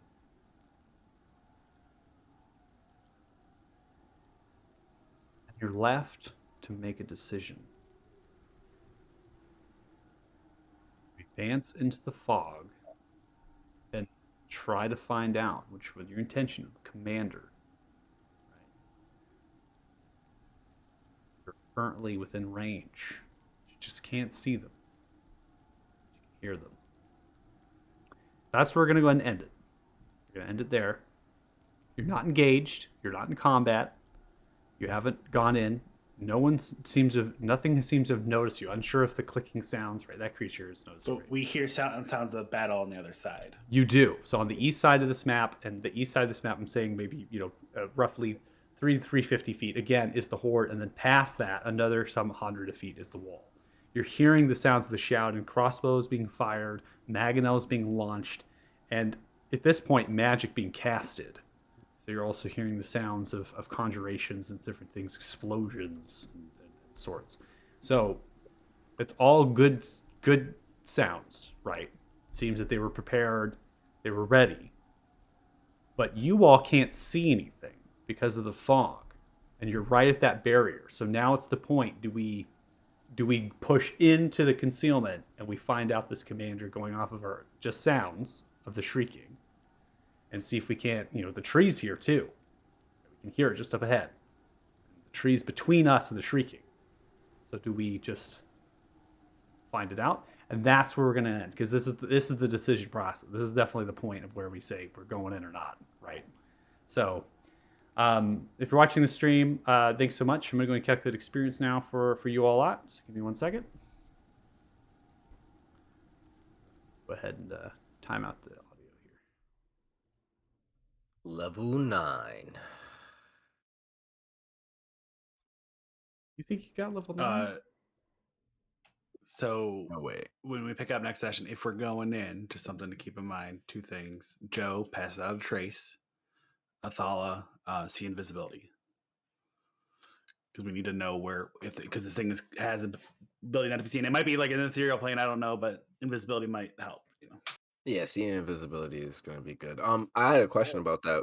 Michael, when I use it, do I still see like how it says you see things in ethereal space, but would I see everything else like around shapes? Like would it be like shadows or anything in the material plane? When you have your spell, see invisibility? Yeah, you see both. Yeah, so see invisibility. When an invisible creature is still on this plane. Okay, it's just tapping into the ethereal plane and bridging that around themselves. So it's cloaking them. So they're still very much there. So if a creature perceived without vision, they could easily see an invisible creature. Right? There's nothing hiding them at that point. It's just sight related. So you can see both things at the present time, and that's actually how you're extrapolating where the creature is in space. Yeah, that's what I'm asking.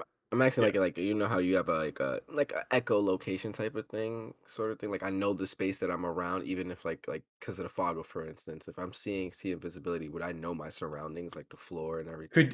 Could you're basically saying if there was a concealment all around me, could I then see into the ethereal plane, which then the concealment doesn't apply?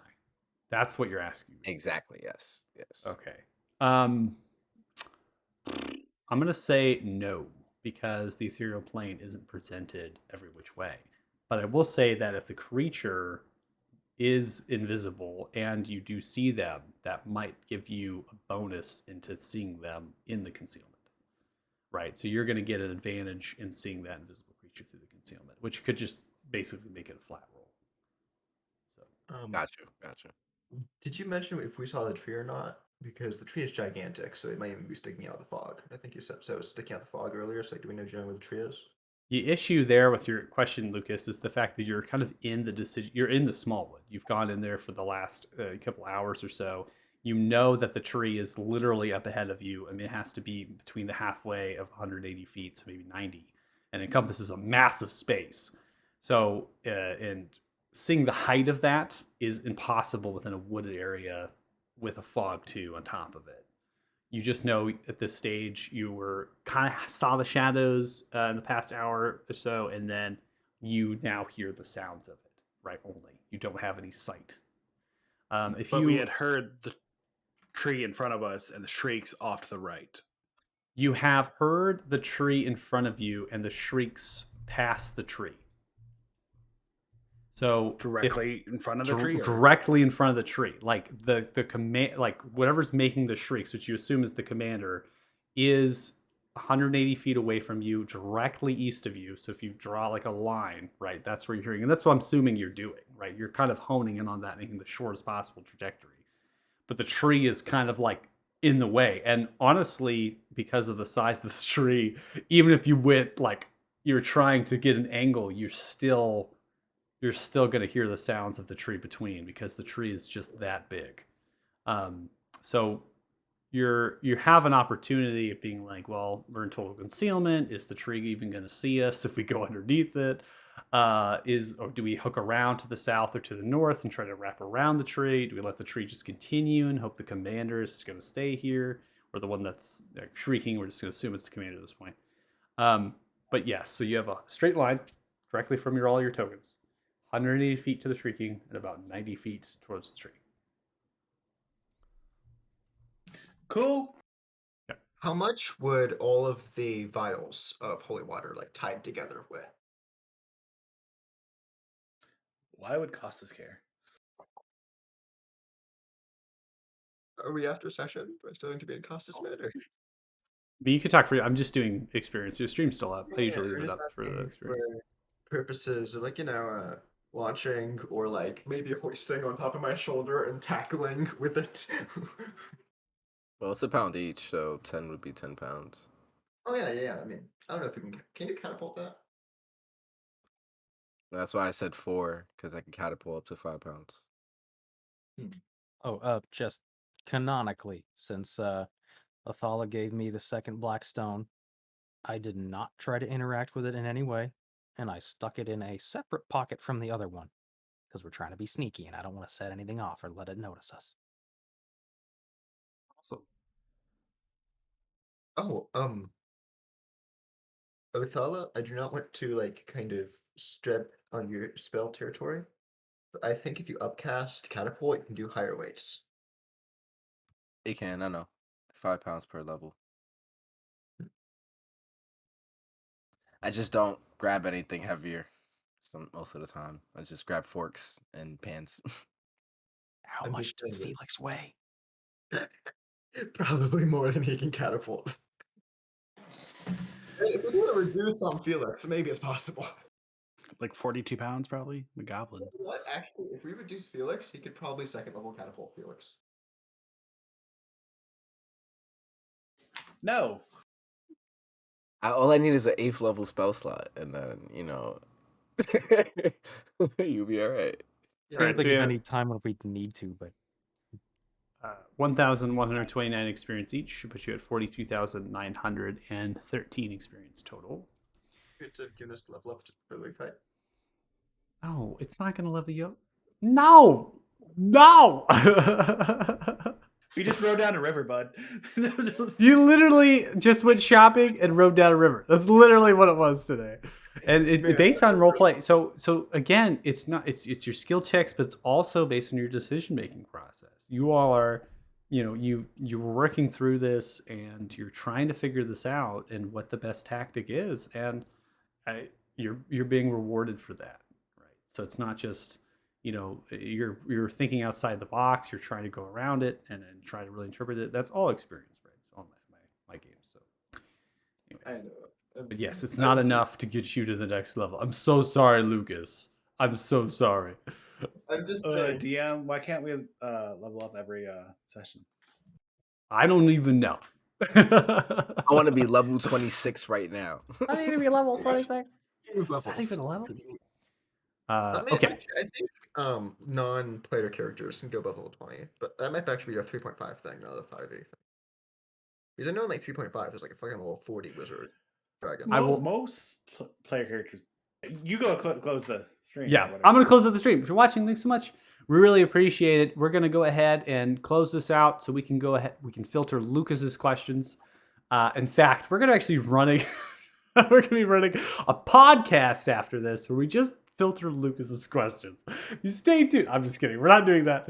We're not doing that. We're just ending it completely. And then, if I recall correctly, we are or not playing next week. I think everyone said they were done. Was it everyone? Yeah, so we said we're good, right? Let's see. Coin flip. I guess I'm the. Is it just you, variable Mikey? here, but Yeah. yeah, because this is my peak season starting this week. Okay. Depending on volume, I might have to work Saturday and Sunday. I might not. The last couple weeks, the last couple years, I didn't. Years before that, I did. I'll just have to let you guys know. Okay. So we'll play it by ear. So again, if you're watching, we might not play next week, but we'll see what happens. Anyways, you all have a good night, and thanks for watching, and bye. See ya. Happy Thanksgiving.